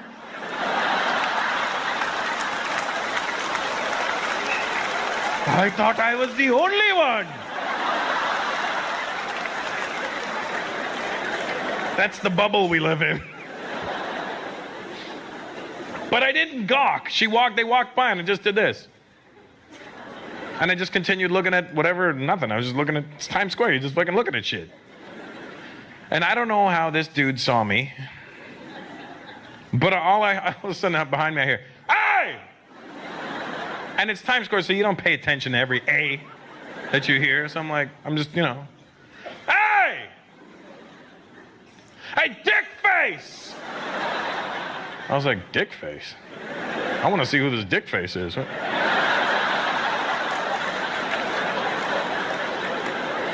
I'm like, that's very close to my fuck face. What is if this is a fuck face, what's a dick face? I don't know what a dick face is. I don't know what a dick face is. So I want to see. Where's this dick face? He goes, hey, dick face. And I go, and he goes, yeah, you. I'm like, I'm dick face? Where the fuck do you get the balls to look at my girl? Because this is what they do is when they get angry, they'll ask you a question, and it's a really fucked up question. And it's a rhetorical question, to be honest with you. But they ask you like you're supposed to answer. They wait for you to answer. Where the fuck, let me ask you a question. Where the fuck, where the fuck do you get the balls to look at my girl? Where? And I'm like, what? Where? Show me. Why don't you fucking show me? Take me to the fucking store where you got the balls to look at my girl. Where the fuck did you get the fucking balls? Where? And I panicked, right? I'm like, Costco.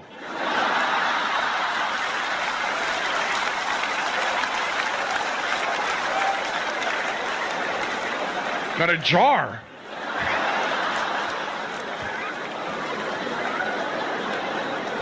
There's a big difference between that Italian and real Italians, aren't there? Because it's a race culture issue. Everybody's got this race culture issue in this country, you know? Anywhere, you know, there's a big difference between race and culture. Because racially, I'm an Indian man. Culturally, not at all. Many of you may think you're Indian, or, you know, some people think they're Italian, but then they've never been to Italy in their life. They don't speak Italian. It always bugs me out when they call black people in America African Americans. You're not fucking African. You're black. If a black guy showed up in Africa tomorrow, what's happening? You'd be, that motherfucker's crazy. Get him away from me.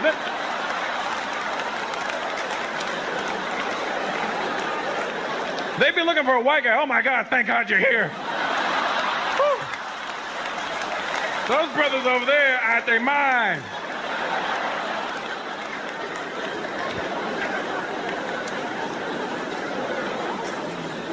Same thing for me, you know, there's a big difference between race and culture. Because all my life, I've been identifying myself as an Indian man. I'm always like, I'm Indian. Yeah, what are you? I'm Indian. Yeah, where are you from? I'm Indian. What do you mean, what am I from? I'm Indian. And then I realized something. I was born and raised in Canada. There's nothing Indian about me. The only thing Indian about me are my parents and my skin tone.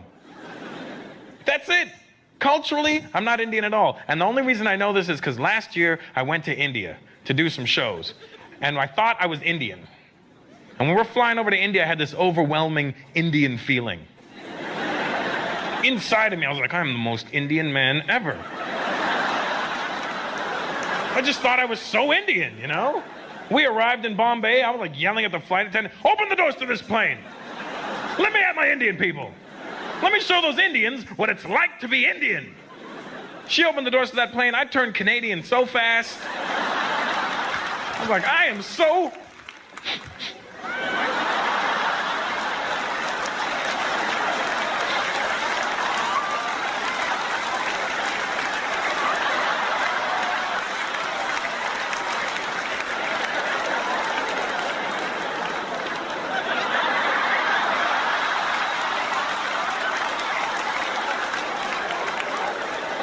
Did I step in shit just now?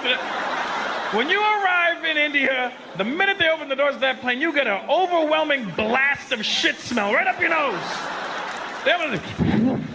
It's almost like they hire somebody to shit in front of every plane that lands. Quick, quick, here it comes on. Shit, shit, and go. Shit and go. Go, go, go.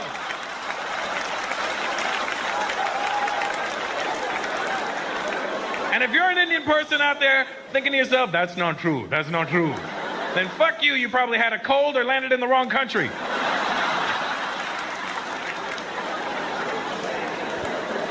Because racially, I'm an Indian man. Culturally, there's things that happen culturally. If you were not raised in that part of the world, you will find it unacceptable.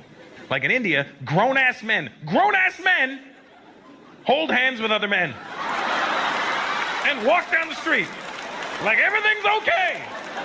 And they don't just hold hands, they're holding fucking pinkies and swinging that shit.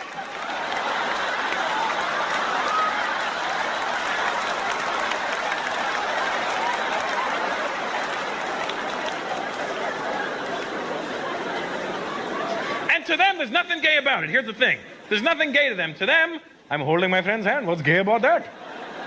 See, you grow up over here. There is no acceptable time for two straight men to ever touch hands. Ever. You ever walk through the mall with one of your guy friends and your hand accidentally bumps his? Like, hey, what the fuck is wrong with you? Get off me! But in India, grown-ass men holding, like, and the guys holding pinkies, the best shit about it is, they'll still try and mac on chicks. Hey, what's up? Hello, hello. Hello. How are you looking very lovely today?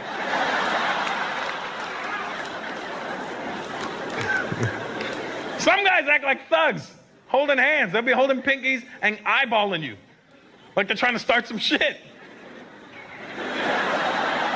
I was at the beach in Bombay, right? I'm hanging out. This gang of like 16. Well, 17's an odd number. That would mean one guy's like, somebody hold my hand, somebody hold my hand, right? So,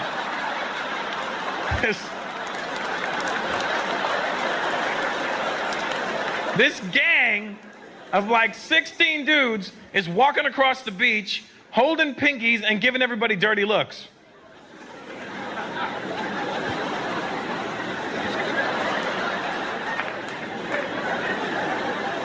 With their dress pants and flip-flops. How are you gonna start a fight holding another man's hand? How? Let go, let go, let go!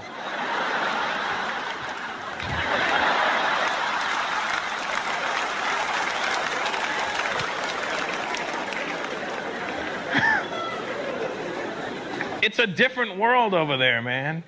And I was there doing shows. I remember before I went to India, I was all nervous, right? Because my friends were like, hey, Russell, man, when you go to India, are they going to understand your jokes? And I was like, I don't know. Are they? And they're like, are you going to offend them? I'm like, I don't know. Am I going to offend them? Because I realized something before I went. A lot of my jokes, the punchline is the Indian accent. But it was funny because when I performed in India, everybody understood every single thing that came out of my mouth. Every joke, every line, every like suggestion, they were with me. Like they were with it, they were completely there. And it was funny because every time I did the Indian accent, they laughed harder. Because I think that they don't think that they have that accent.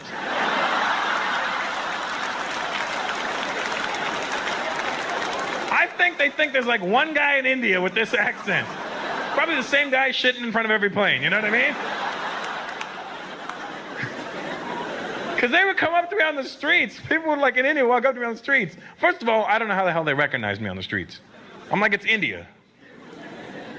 There's over 1.5 billion people there. I look at least like fucking 15 million people. But they come up to you on the street, they go, Russell, Russell! They were so emphatic with their compliments, too. It was the best thing. Russell, your show last night. Your show, Russell. Your show last night. Too good. Too good. Too good. Son, first class. A1. Fantastic. The show was fantastic. Russell, your show was mind-blasting. Mind-blasting. You mean mind-blowing? No. I didn't blow your mind. This blasted my mind. It was... It's an incredible place to go. I mean, for anybody, whether you're Indian or not, just to go there and just see like history and shit that you've never seen before. When I went to, after my shows, when I went to Calcutta, because that's where my mom is from, and I went to go see my mom's two brothers, my uncles. And I did something very rude in the Indian culture. I didn't stay at my uncle's house. And, ooh, right? So, whatever, you know? Because this is what I mean. I'm too North American for my own good. I'm too used to certain luxuries now. You know, like running water. A toilet. Toilet paper. There's only so much ass washing with a cup that I want to do in my life. You know what I mean?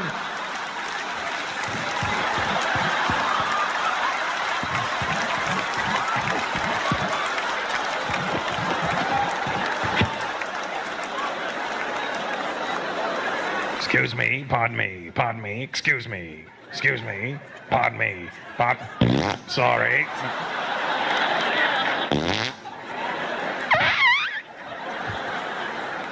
That one sounded runny. She's never coming back. Are you kidding? Fuck that. It's warm in here, isn't it? Nice. I don't generally sweat. I'm dabbing. Maybe because I'm hairy, that's probably why I'm sweating. I'm a hairy man, I don't care. Men are supposed to be hairy. That's the way God built us. Thank you. But that's the media. The media did that shit to us. The media made it unsexy to be hairy. Have you noticed that? That's what they did. Because they show you images of dudes nowadays with no hair. That's what they did, and it gets in your head. You don't know what's getting in your head. Remember in the 70s, all the dudes had big hairy chests? And all the women were like, ooh, he's such a man. Now you see a guy running across a beach with no shirt on and no body hair or leg anywhere. There's no hair. And women are like, that's what a man should look like, and that's what a fucking woman should look like.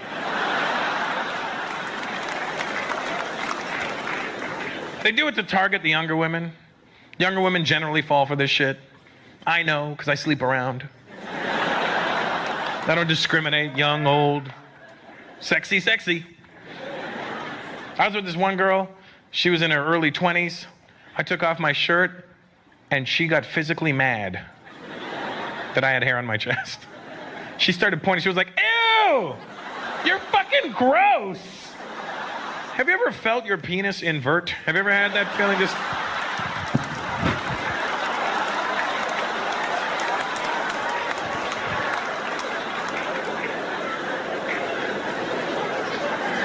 I had to sit down and pee for a month. Speaking of sit down and pee, look who's back.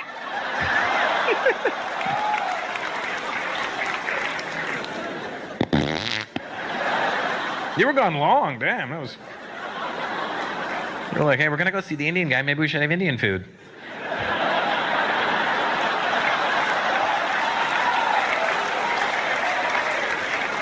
She's like, honey, I don't think Indian food was such a good idea tonight.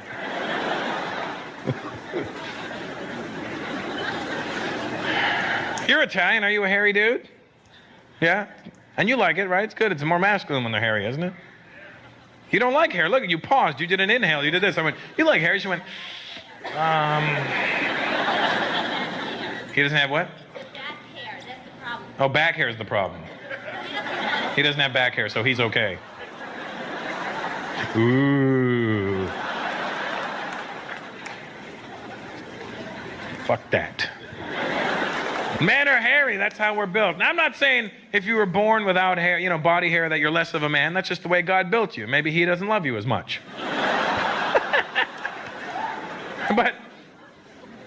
But I'm saying, I don't trust guys that have hair and get rid of it. I don't trust you, you're a fucking douchebag.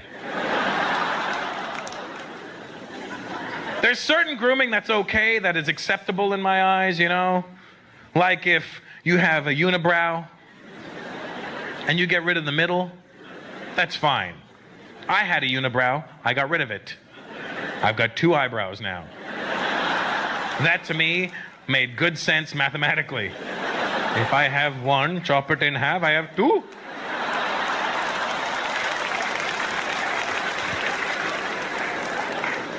But I don't trust dudes. You did your eyebrows. I see you did, brother. I know you did. Italian guy, no, you did the middle and then you got carried away because your shit is... You get a shot of that guy. His shit is way too neat. Look at how neat that is. That's not natural. Men shouldn't pluck their eyebrows because we don't know what the end result is supposed to look like. I said to one of my friends, I go, yo, man, you got a unibrow. Oh, what should I do? Here's some tweezers. Okay. I go, well, what do I do then? I just, here, pluck them out, dude. Pluck them out. I go, I'll leave you to it. I left him to it. I come back to his house. He shows up at my house the next day. He kept plucking his eyebrows. Shows up at my house the next day like this. I'm like, did you do something to your eyebrows? No, why? Oh, I don't know, because you look fucking surprised. For 2 weeks, I couldn't take the guy seriously. I've got some bad news.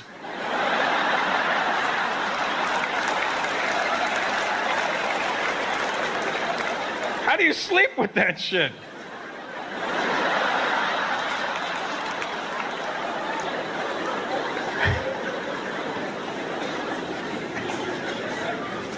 I'll admit to doing one extra thing, and I'll admit it to you. I trim the hair on my chest. I trim it. I don't shave it off. I just trim it down. We'll talk after, sweetheart. I have clippers that I travel with, for your hair, and I trim the hair on my chest. I give myself like a fade. You know why I trim it? And I'll tell you, I have a reason for trimming it. Just because I don't want this shit hanging out the front of my shirt like this. No, see, yours is low. You're okay. I don't like when I'm talking to somebody and they have this shit hanging out the front of the shirt because it distracts the hell out of me. Hey, what's up? Oh, nothing. Got a new job. Thinking about buying some real estate. Met a new girl. She's really great. And then a breeze comes along and...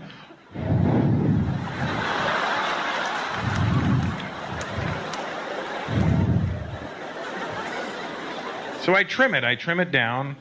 I start here. I start with a 0. Then 1, 2, 3. It's nice. It's very gradual. It's a really good fade. Looks like the back of Arsenio Hall's head in like 91. Just really good fade.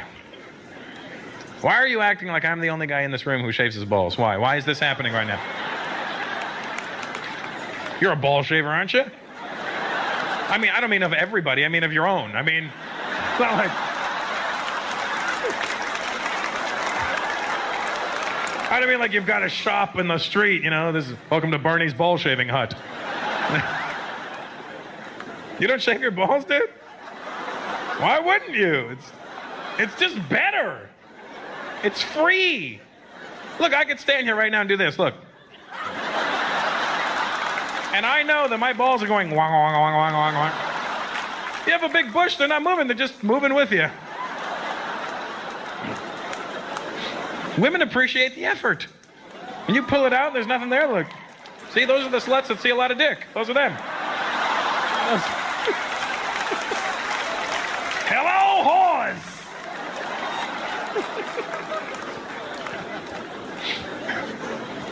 It's better, it's just better presentation, that's why. And I'll be, and the real reason, honestly, I shave it down, to make my dick look bigger. That's why. It's true, that's right, I'm not afraid to admit it. If you mow the lawn, the yard looks bigger. That's what you do, Because let's be honest, as a brown man to another brown man, God wasn't kind to us in the dick department, all right? Here's not what I'm not saying he shortchanged us, okay? I'm just saying he didn't give us any extra shit. God gave Indian people a lot of things, big dicks, not one of them. I was like, all right, here's what's going to happen, Indians. You're going to be great with computers. Okay. You're going to be able to survive in the worst conditions imaginable. Okay. You're going to be able to leave those conditions, go anywhere in the world, and become successful. Fantastic. Hey, God. Yeah? What about penises? Sorry, buddy. Average. Then he called the black people over. Come here for a minute. I want to talk to you. Listen, people are going to be fucking with you for centuries. Here's a little extra dick. Oh, don't worry about it. I took it from the Indians. It's okay.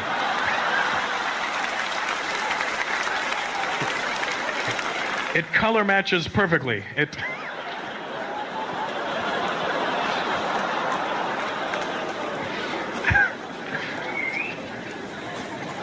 But I do. And see, the media put that in our heads too. They made us insecure about the size of our penises. You watch a porno nowadays, you see these guys with these giant hogs on them. These fucking Chernobyl waste nuclear reactor dicks on them. You watch that and you see this guy and you're like, oh my God, I'm never gonna have a dick like that. You're not supposed to have a dick like that. Animals shouldn't have dicks like that. Then you watch TV late at night, they got all these products, male enhancement pills, and honey, what's that? It's a natural male enhancement. Oh, really? For energy? No. Natural male enhancement. Ooh. They make you insecure about the size of your penis, and then women see this and they get caught up in the hype. I've heard chicks, oh my God, I just want to go with a big dick. It's the guys with big dicks. I don't know, it's something about a big dick that I just love. I don't know, I don't even care what he looks like. It's got a big dick. I'm like, that's because you're a fucking whore, that's why. Your vagina's huge. You know, and instead of giving me a pill to make my dick bigger, here's a cream to tighten you up.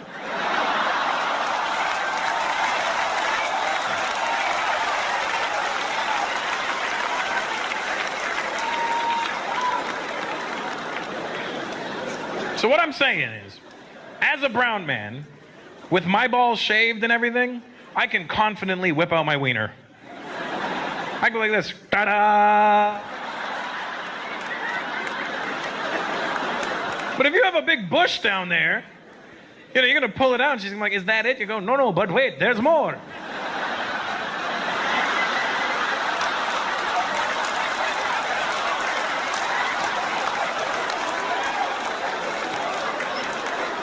Ladies, what I'm saying is, you shouldn't get caught up in all that penis size hype. Just don't get caught up in it. Because let me tell you something. You need to start sleeping with us guys with smaller to regular size penises. Because we put in way more effort. Let me tell you something. Guys with big dicks are never going to make love to you properly. You know why? They don't have to. They got a big dick. They just show up. What's up?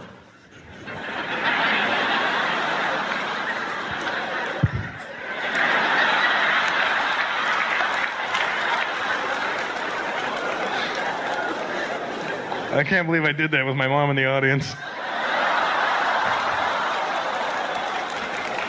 Sorry, Mom. I have a theory, all right? I have a theory. I believe that the size of your penis is in direct correlation with how much sex you will have in your life. The smaller your dick, the more you will fuck.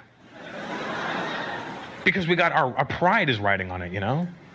Our ego's at stake, you know? You got a small dick? Oh yeah, you think I got a small dick? I'm gonna fuck you. I'm gonna fuck your friends. I'm gonna fuck this stool. I don't care. I'll fuck a stool. I'll fuck a water bottle. I'll fuck everything. We don't care. We're just fucking everything. The smaller your dick, the more you will fuck. You don't believe me? Look at the 2 largest populations in the world.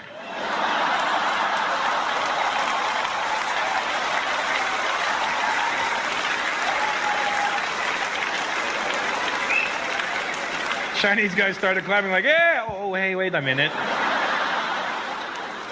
Too Lomo.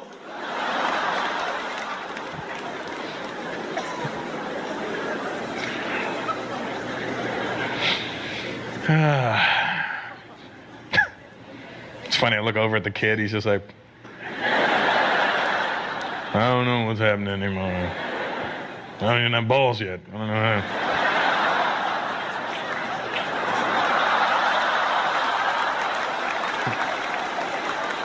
I hope it wasn't a shot of the kid's nuts. That'd be awkward, wouldn't it?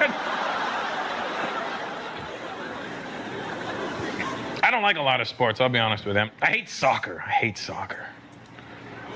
No, what do you boo because I have an opinion? Boo your opinion. Get out of America. We don't like your thoughts. I hate soccer. Fuck soccer. And fuck you for liking it. Let me tell you why I don't like soccer. Because they have this World Cup. World Cup. Let me tell you something about the World Cup. It's not the fucking World Cup.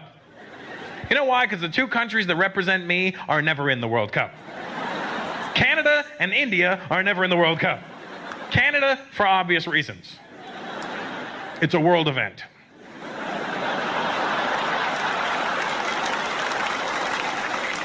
We don't get involved in world events, you know? We look at the U.S. Are you guys going? Yeah? Oh, no, go ahead. That's great. Yeah, go ahead. Sure, that's perfect, yeah. No, we'll stay back. We'll tidy up. Sorry about it. It's cool. It always bothers me that India is never in the World Cup. We're the second largest population in the world. There's 1.2 billion people over there. We can't come up with 11 fucking guys to make a team? You know what the problem is? You have no idea how hard it is to kick a ball straight with curly-toed shoes on. We're standing in the middle of the field. I'm open! I'm open! Where the hell is the ball going? It always freaks me out that the Chinese are never in the World Cup. You're the largest population in the world, and you're known for kicking. Wah! But it's kicking. You know, I want to see the Chinese team in the World Cup. I want to see the Chinese team when they get into their huddle. That's what I really want to see. You know? You see all the other countries when they get in their huddle? All right, guys, we're going to get out there. We're going to pass that ball around. We're going to have a good time. All right? Go team. You see the Chinese team? Okay.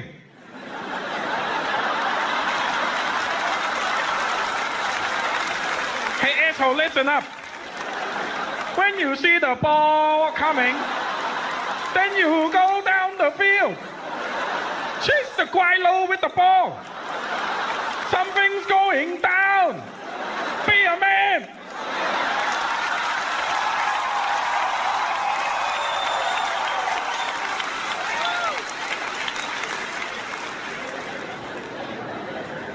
I love Latin people. They're fun to me, man. They're.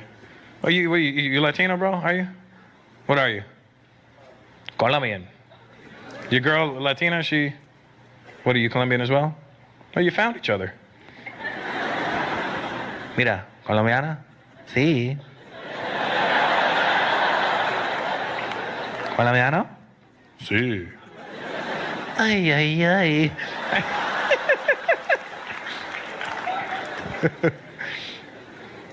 I love Latin people. Any Portuguese people here tonight? Portuguese, really? Brazilian, too? Any Brazilians? No, you Brazilian? Brazilians speak Portuguese, right? So you speak Portuguese, though, right? Yeah, so if you speak Portuguese, obviously you can understand Spanish then, right? Because they're very similar to each other, aren't they? You ever hear somebody speaking Portuguese? Doesn't it sound like Spanish being spoken by a deaf person? Portuguese just sounds like really badly pronounced Spanish, doesn't it? Here's a Spanish guy counting to three. Unos, dos, tres. Here's a Portuguese guy. Unos, dos, tres. Cuatro, cinco. Vaga.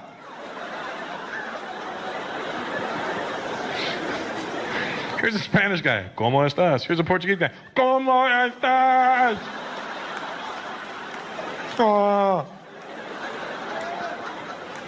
You know, somebody got mad at me one night. They go, you know, Russell, it's cool when you make fun of different races, but you shouldn't talk about deaf people. I was like, what? Yeah, you shouldn't talk about deaf people. No, seriously, what? You know what? Fuck deaf people. Are they here? Even if they were, it's up to you to tell them what I'm saying. Fuck them in their ears. Let me tell you something about deaf people. Does anybody here know sign language? And I mean actual sign language, not this. And not gang signs. You can't do gang signs to a deaf person. I'm like, that guy stutters. You know.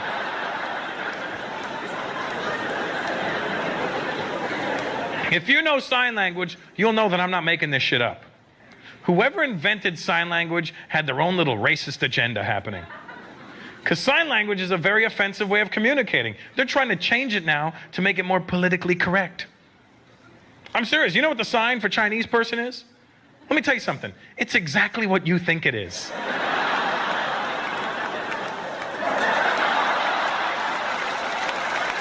You still feel bad for these deaf sons of bitches? You know what the sign for Indian person is?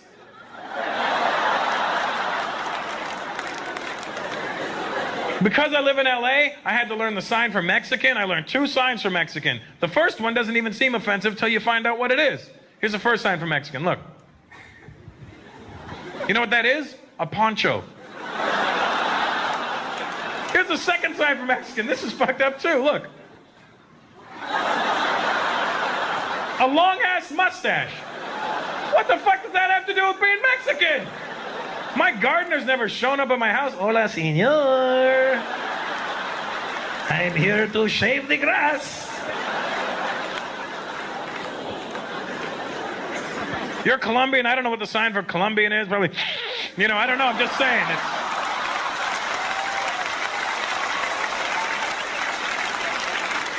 Cubans probably. I don't know. I'm just saying. I'm speculating on these ones. Black people, I don't know what the sign for black people is. You know, it's probably fucked up. You know what I mean? I don't know. I think he was a Negro. And I'm just saying. I don't know. I cannot confirm these ones. But anything is possible. Do you know what the sign for retard is? This is foul. I'm not making this up. Here's the sign for retard. That's the sign for retard. You could have two deaf guys standing around going, hey, look. You have handicapped people mocking other handicapped people. Jews, I don't know what you've done to the deaf community. I don't know if they had land and you wanted it, but I learned.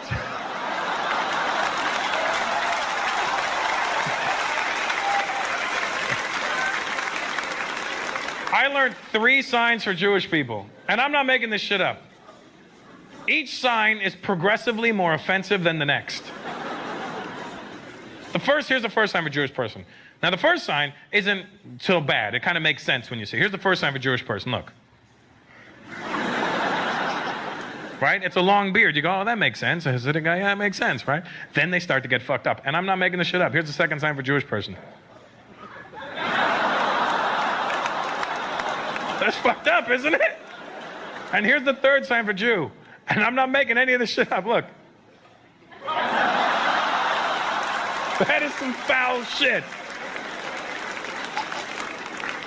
Arabs, I don't know what the sign for Arab is, but I can only imagine, you know.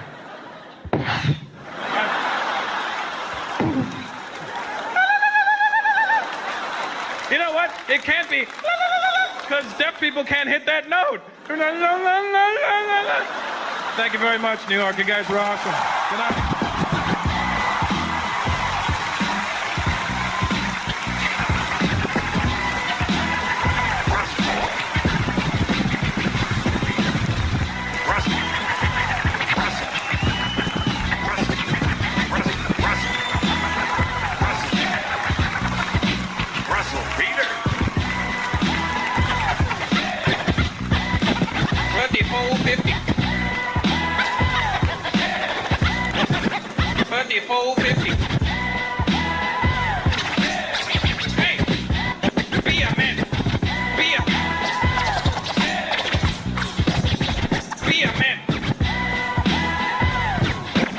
Somebody gonna get a hug. Real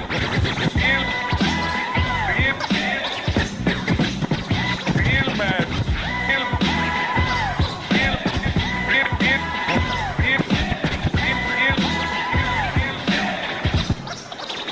Real bad tonight.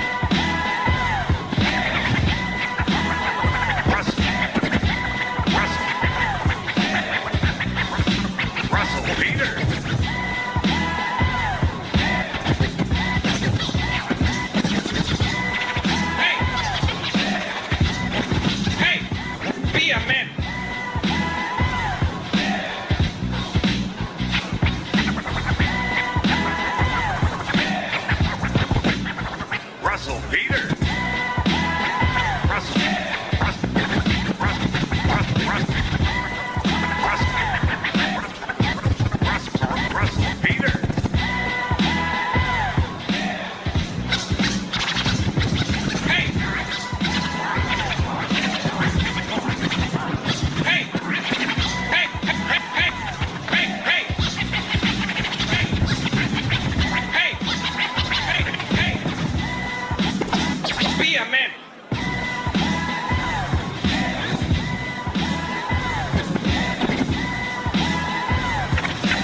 Somebody gonna get a hug real bad.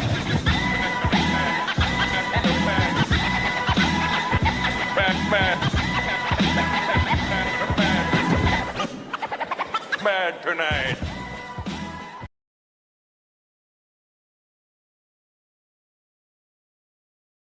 I never thought I'd say this, but Kim Jong-un up against Donald Trump is a strange situation because you don't know who the crazy person is. Kim Jong-un actually released a statement. The leader of North Korea, he released a statement saying, Donald Trump is a psychopath.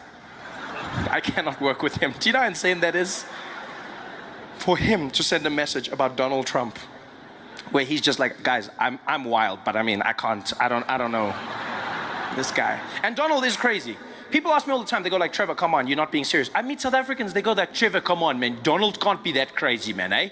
Come on, you've got to give him a bit of credit, man, something. Guys, that guy's crazy. Then they'd be like, is he that stupid in real life?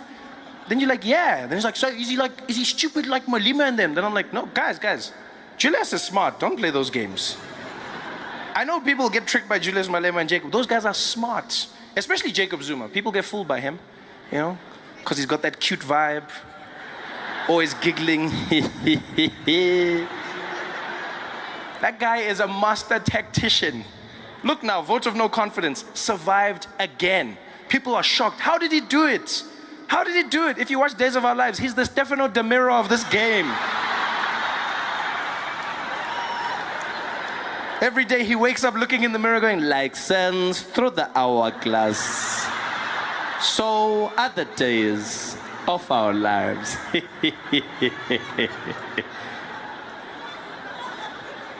And a lot of people make that mistake. I've realized a lot of people make that mistake. You think our politicians are stupid. Maybe it's because of how they speak. Maybe it's because of how they sound. You know, Jacob Zuma's smart. Jacob Zuma was the head of intelligence for the ANC during the struggle. And Jacob Zuma started the chess team on Robben Island. A lot of people don't know that. He started the chess team. Yeah, that's why he's so good with moving the cabinet around. He's busy, yeah, Pravin like that because he's a horse. Check.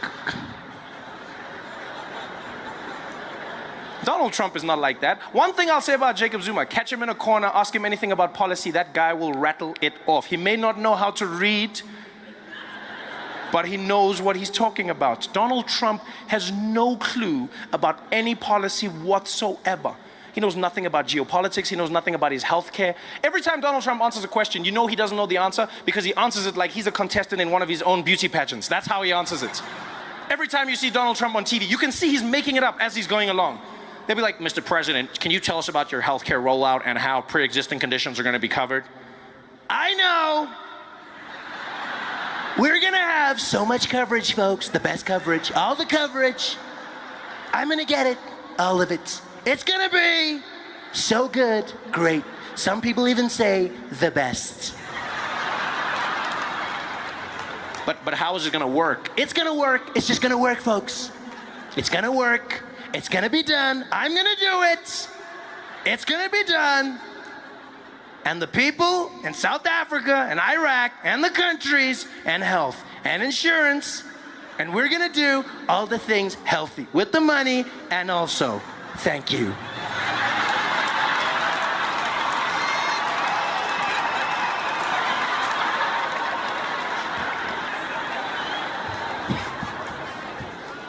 Donald Trump is losing his mind, saying the craziest things.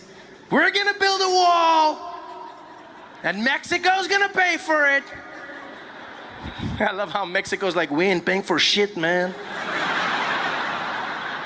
We might build your wall, but we ain't paying for it, man. Stupid.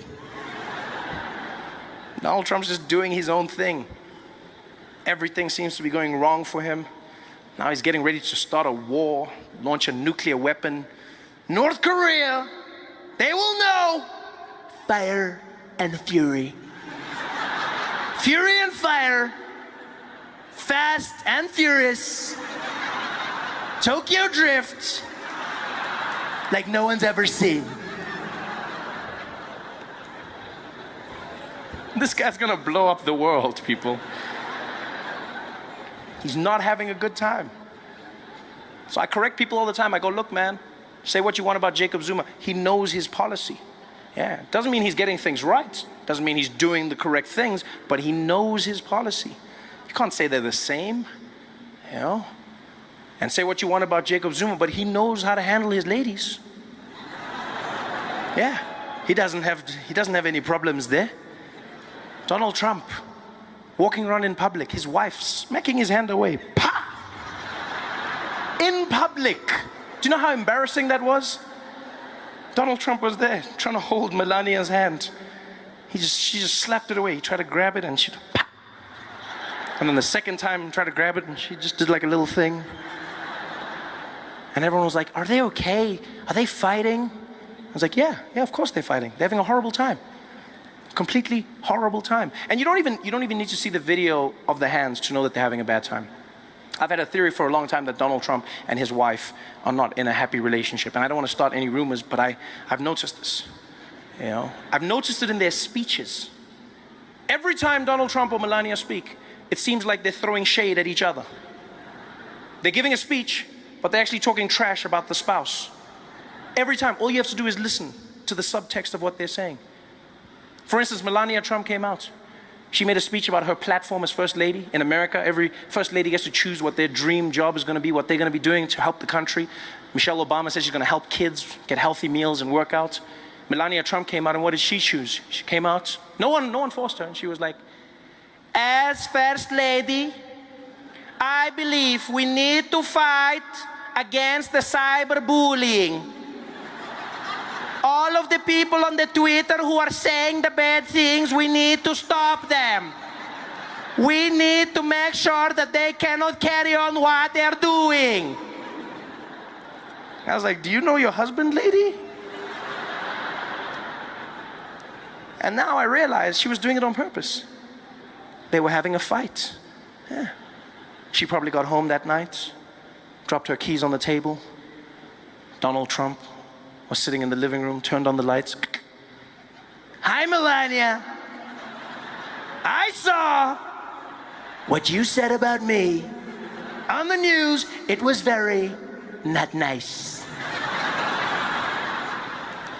Oh, hello, Donald. I didn't see you sitting over there. I thought you were watching the cartoons. You know I was watching the news, Melania. I watch all the news. Fake news. So what are you going to do about it, Donald? You want a war? You've got a war. I'm gonna get you, Melania. You're gonna pay. Do your worst, Donald. Oh, it's on. I'm the best at worst. The next day he came out, gave a speech. What did he say? We've got to get rid of all these immigrants, folks. All these immigrants need to leave this country. Your move, Melania. She went to a women's conference. We need to stop sexual assault. The men who are grabbing the ladies without their permission. We need to. I was like, yo, you guys need to sort your shit out at home, man. I remember the worst encounter I had with the TSA was out in Burbank, California. Tiny little airport, and I was flying out and I was coming to New York, right? And so I'm in Burbank Airport and I go through security, and then for some reason I was beeping. I don't know why. I walk to the metal detector and I beep. Go out, beep. Go out, beep. Go out. And every time I have to take something off, I gotta beep. And the agent, he's just losing it. The whole time he's like, take that off, take it off. And I'm going like, beep, beep, beep, beep. He's like, take that off, take it off. And I come back, he's like, take that off. And he's getting more and more angry. I'm basically naked right now, and he's losing it. Like, I felt like an underperforming stripper. It was horrible. He's just like, And finally he's like, you know what, just get out here, get out here, get out here. So I walk to the side, he's like, go ahead and put your hands up, go ahead and put your hands up. I put my arms up, and he whipped out a little personal metal detector. Yeah, it looks like a midget sword, right? But they call it the wand. That's what they call it, the wand. And so he whips that out, yeah, because that $100,000 machine, that's play. Shit just got real. And so he looks at me and says, go ahead and stick your hands up, sir, and just keep them right there. So I put my arms up, and he scans me. He's like,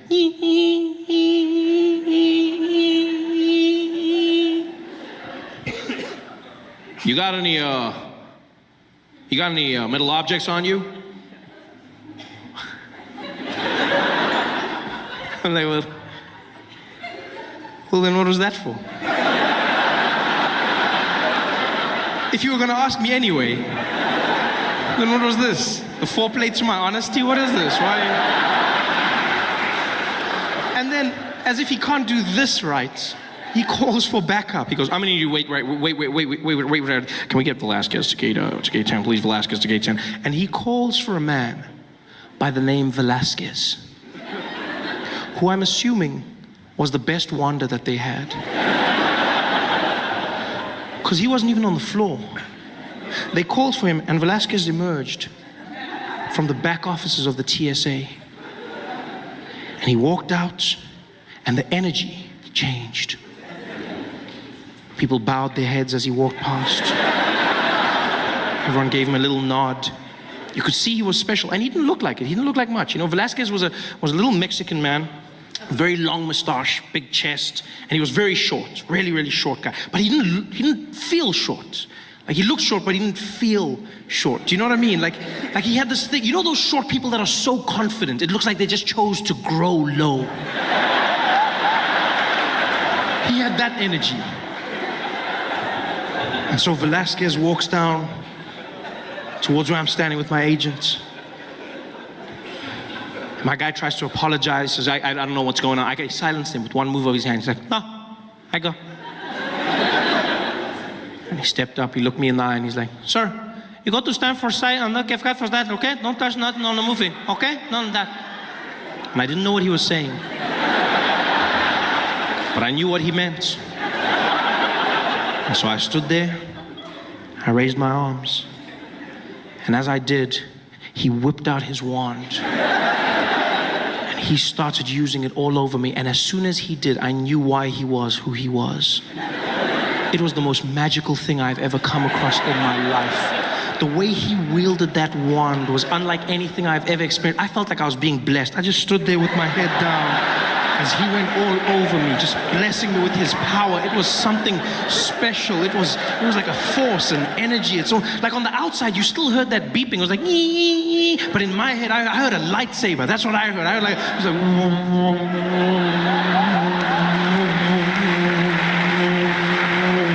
because he was to me, a little Mexican Jedi. In fact, that's exactly what he was. It was my Mexican Jedi. Which, by the way, I feel would be a welcome addition to the Star Wars franchise. Yeah, no, I'm a big fan. I'm a huge fan of Star Wars. I love Star Wars.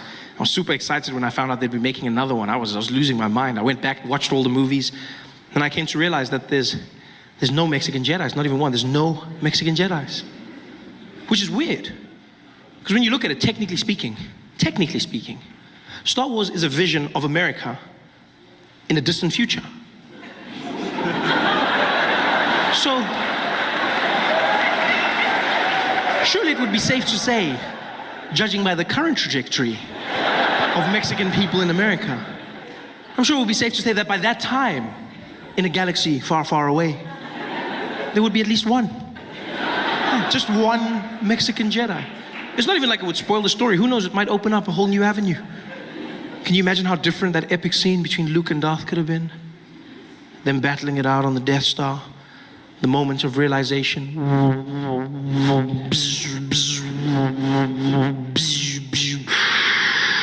Luke. What do you want, you evil man? Luke.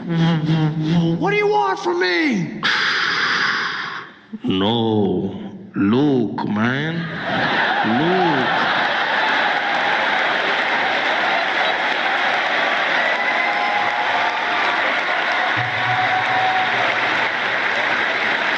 It's your father, man. But the pilots are calm, they cool, you know, you get into the air, they start making useless announcements that you don't even care about, you know, just to give you that feeling that he knows what he's doing. You get up there, as the seatbelt lights go, boom. Ladies and gentlemen, as you may have noticed, we've reached our cruising altitude. Currently sitting at 23,000 feet above sea level, cruising at about 720 kilometers an hour in this Boeing 737, one of our favorite planes in the Starflight Alliance fleet. It's a beautiful sunny day up here. We might encounter a few bumps, but nothing too hectic. The cabin crew will be taking care of you. In the front, we've got Esmeralda and Jonathan. In the rear, Simon, Dupizang, and Ferrer. I'll be taking care of you, and if you need anything, don't hesitate to call. I'll let you know once we've begun our descent. Until then, please enjoy your flight. Thank you. Dun, dun. You're like, oh yeah, pilot. Yo, my guy, pilot. It's cool. I just don't like the fact that they never let you know when something's gone wrong. It freaks me out because they trained to keep you calm no matter what's going on. And I noticed this because we hit turbulence coming into Joburg. There were hectic storms, and the plane started shaking, and it wasn't like the calm turbulence. You know, it's that turbulence where people, the knuckles get white when they're holding their, and because people try and act natural in the plane, they'll be like, and then they get to a point where they're like.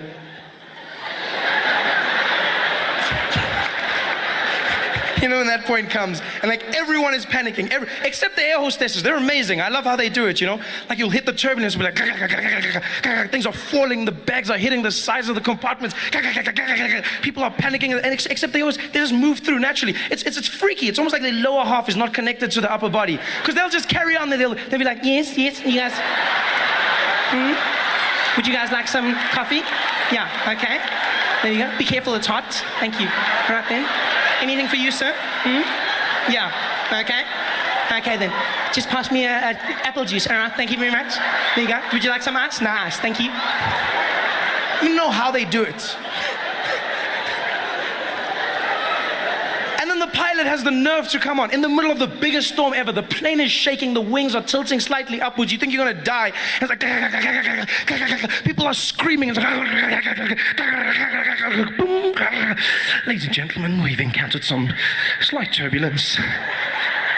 We'll ask that everyone return to their seats at this point and refrain from using the lavatories. Please note we will be flying at a high altitude to try and alleviate the problem.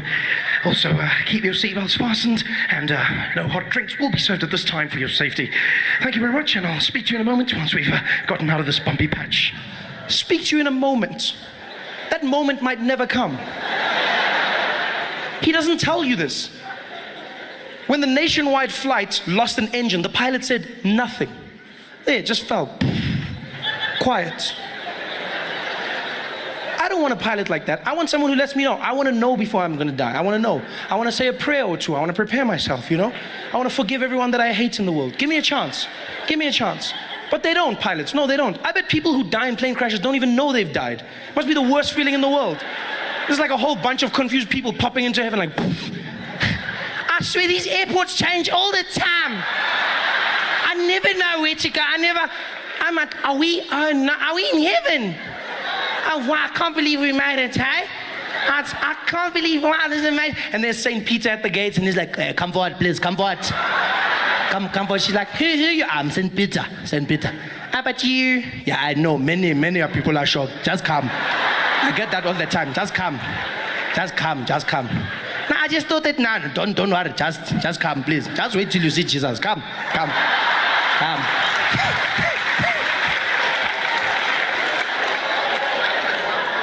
I don't want that. I want someone to let me know when I'm gonna die. Like taxi drivers. There's no person who dies in a taxi not knowing that they've died. Just before the crash, taxi driver will be like, yo! People walking into heaven like, yo, dead. Dead. Yeah, no, Shonile, we're dead. Gone. Ay. They know. Sometimes they survive the crash, but they still think they did. Walking on the pavement, dead. You're dead.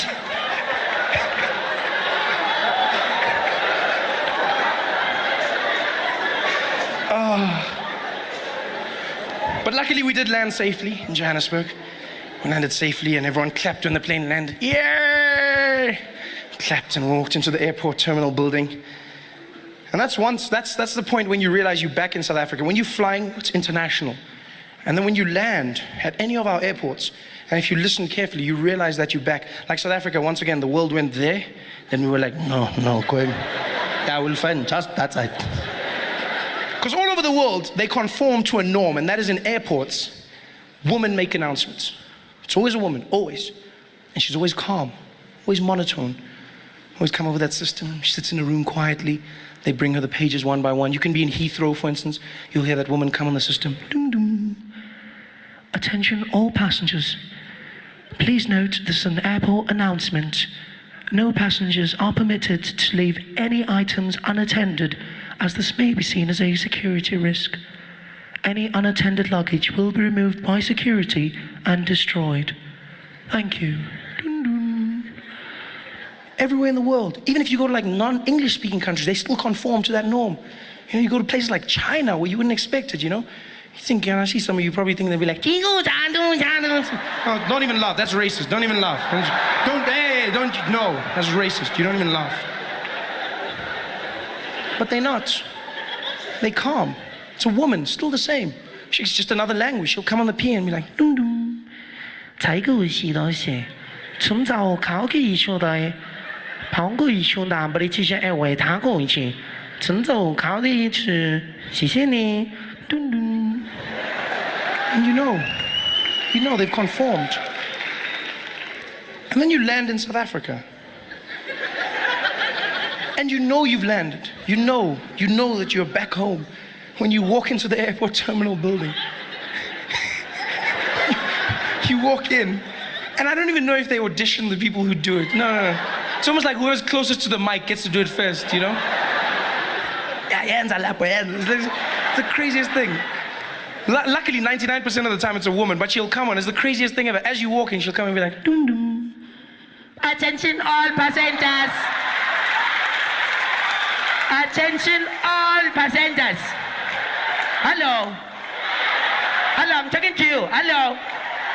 Yeah, all the people is like Kula.com, the plane is delayed. The plane was going on 2, it's going on 3. Yeah, all the people must just take a ticket for that one. Going to have a problem, nah? Just take on that. If a ticket says 2, then it's going to be 3, nah?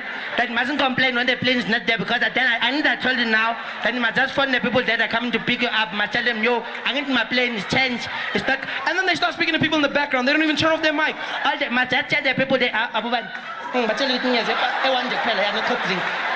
I need to lead in the cooking. Yeah, I need to know niggas, I need to lead. Yeah, it's chicken. Yeah, yeah. I'm funny drumstick. I'm funny press.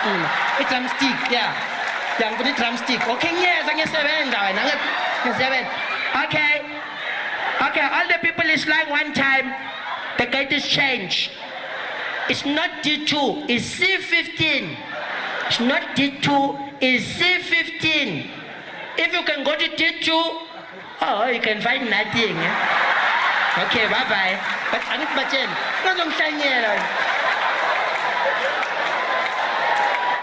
That's why I love coming home. I get to see the stories from a different angle. I get to enjoy it all. I'm so happy to be back. But everything has flipped on its head. 2 years. You know, guys, going away for 2 years is not a long time.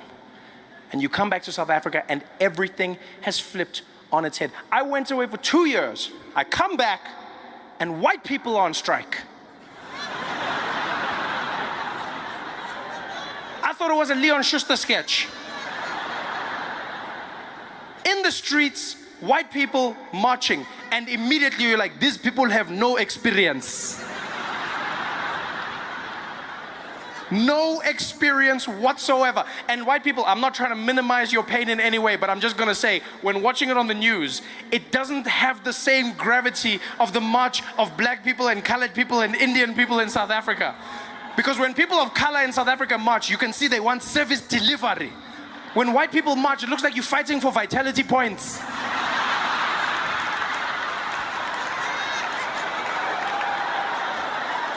It's just not the same.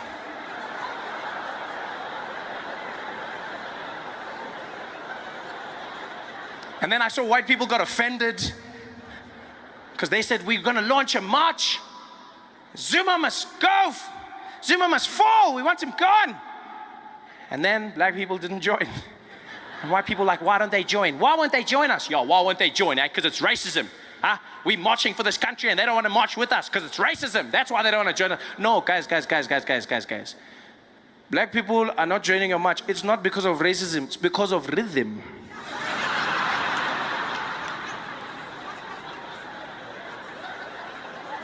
I saw white people protesting and I was like, even if I was on your side, I cannot participate in that.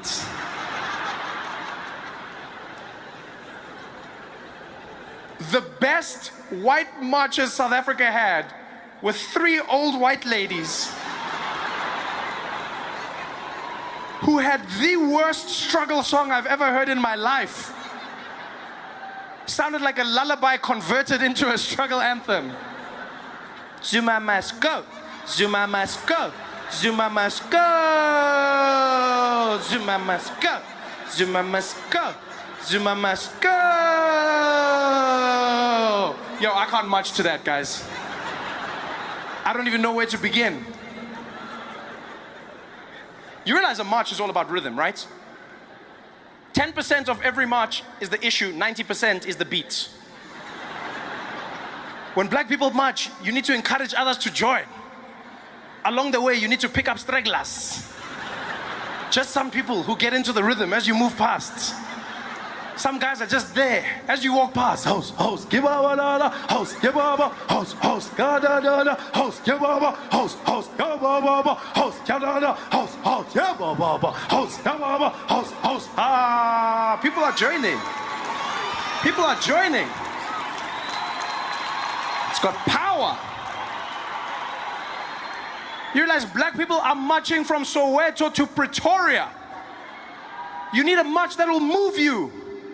Every stride has purpose in it. House, house, house, house, house, house, house, house. Moving. Zuma must go. Zuma must go. Zuma must go. Zuma must go. Zuma must go. Zuma must go. Guys, we're not even getting to Craig Hall like that. Asfigi. Marching with that song to Pretoria. By the time we get there, Zuma left by himself. Chilling there in his house in Dubai. Laughing. Did they only arrive just now?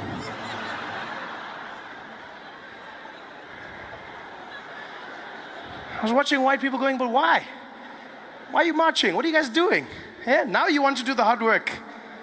Just pay someone like usual. This is when you should be paying. Just get a professional, a specialist. Just be there. Johannes, I have a lot of gripes with this country, and I've noticed that you have impeccable rhythm, and so I'd like to hire your services. I've got you. What's your feeling? I just want them to know that Zuma must go. Okay, got it. Go, go. Zuma. Ho, Yahama, ho, ho. That's what I wanted to do.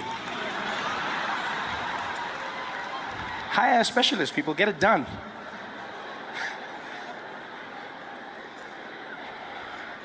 This song will get you nowhere. It's a frustrating time, though, man. The Guptas came and shook South Africa up, turned things upside down, made us question who we are as a people. I've been away for 2 years. I came back, and I'll tell you now, the racial tension is palpable. You can feel it. You can feel it. All of a sudden, everyone looking at each other in a different light. You're like, damn, McKinsey did a good job. Because don't get me wrong, South Africa wasn't perfect, but it wasn't like this. You know, 2010 had us in a different feeling. We had a rhythm. We had a plan. And then all of a sudden, it fell apart. Now we're looking at each other with shifty eyes. Separated. The Guptas did a good job. People are angry, and I understand why, you know. But sometimes I think people's anger gets out of hand, you know. Like I saw people fighting because the Guptas had a wedding at some city. And at that wedding, they only hired white people to serve them. And people were like, they're racist, they're racist. Okay, maybe they're racist. Or maybe the Guptas are doing what every black person dreams of doing when they get enough money.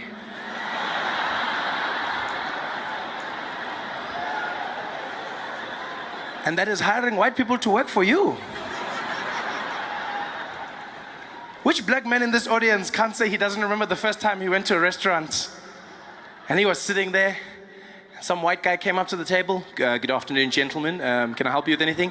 Oh, yeah, we're just waiting for the waiter. You can send him over. No, gents, my name's Johnny. I'm going to be serving you guys today. Oh, you're the waiter. You are the guy serving us. That's correct, Oaks. Oh, wow, look at that.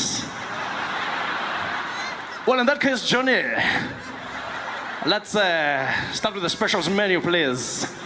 Just rattle it off, rattle it off. All right, guys, we've got a carpaccio on the menu, really fantastic. We've also got a seafood salad that's really impeccable. On the dessert side, the chef is doing something different with the creme brulee. And then our special lionfish of the day is going to be a hake, lightly grilled. Okay, thank you very much. Just give us a moment to chat about it and we'll see. See you in a bit, Johnny. All right, thank you very much, guys. Hey, can you believe it? Yeah? Can you believe it? On my beck and call. Watch this. Johnny. Yeah, what's going on, guys? Nothing. Carry on. This is power. And it was a Sunday morning. I was in bed, still asleep. It was early in the morning, maybe like 9 or 10 o'clock. And the phone rings. And it's my baby brother using my mom's phone. His name's Isaac. He's 9 years old. So I answer the phone. Like, hello? Hello, Trevor? I say, hey, Isaac, what do you want? How are you? I'm fine, thanks. I'm also fine, thank you. I'm fine, thanks, and how are you, Isaac? I'm fine, thanks, and how are you? I'm fine, thank you. It's a pleasure. Trevor? Are you busy? Yeah, sort of. Why? No, because Mom's been shot. I'm sorry, what? Yeah, Mom's been shot and we're at the hospital. Can you come? Mom's been shot. Okay, what do you mean? Okay, yeah, of course I can come. Okay, which hospital? Tell me that. And he tells me the hospital. I dropped off. Okay, can you come? Like, he's too polite for his own good. He's too, like, can you come? Like, what, I'm gonna have to slot shot Mom into my schedule? Just find, coffee at 2 and then PlayStation at 1. Okay, Mom, we'll try. Come on, can I come? Of course I can come. I'm panicking. I jump out of bed, I'm running around, I'm trying to put my clothes on, some things are backwards, I don't even notice, I don't even care. Grab the car keys, but I'm looking for the car keys, I'm running around there, losing my mind. I jump into the car, into the streets. As soon as I get out the gate, the tears start coming out. You can't even control it. You're just there driving, and all of a sudden, it's just...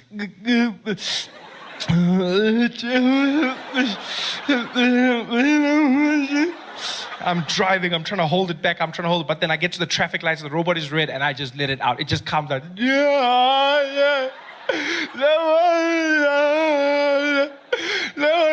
don't watch my window. No. No,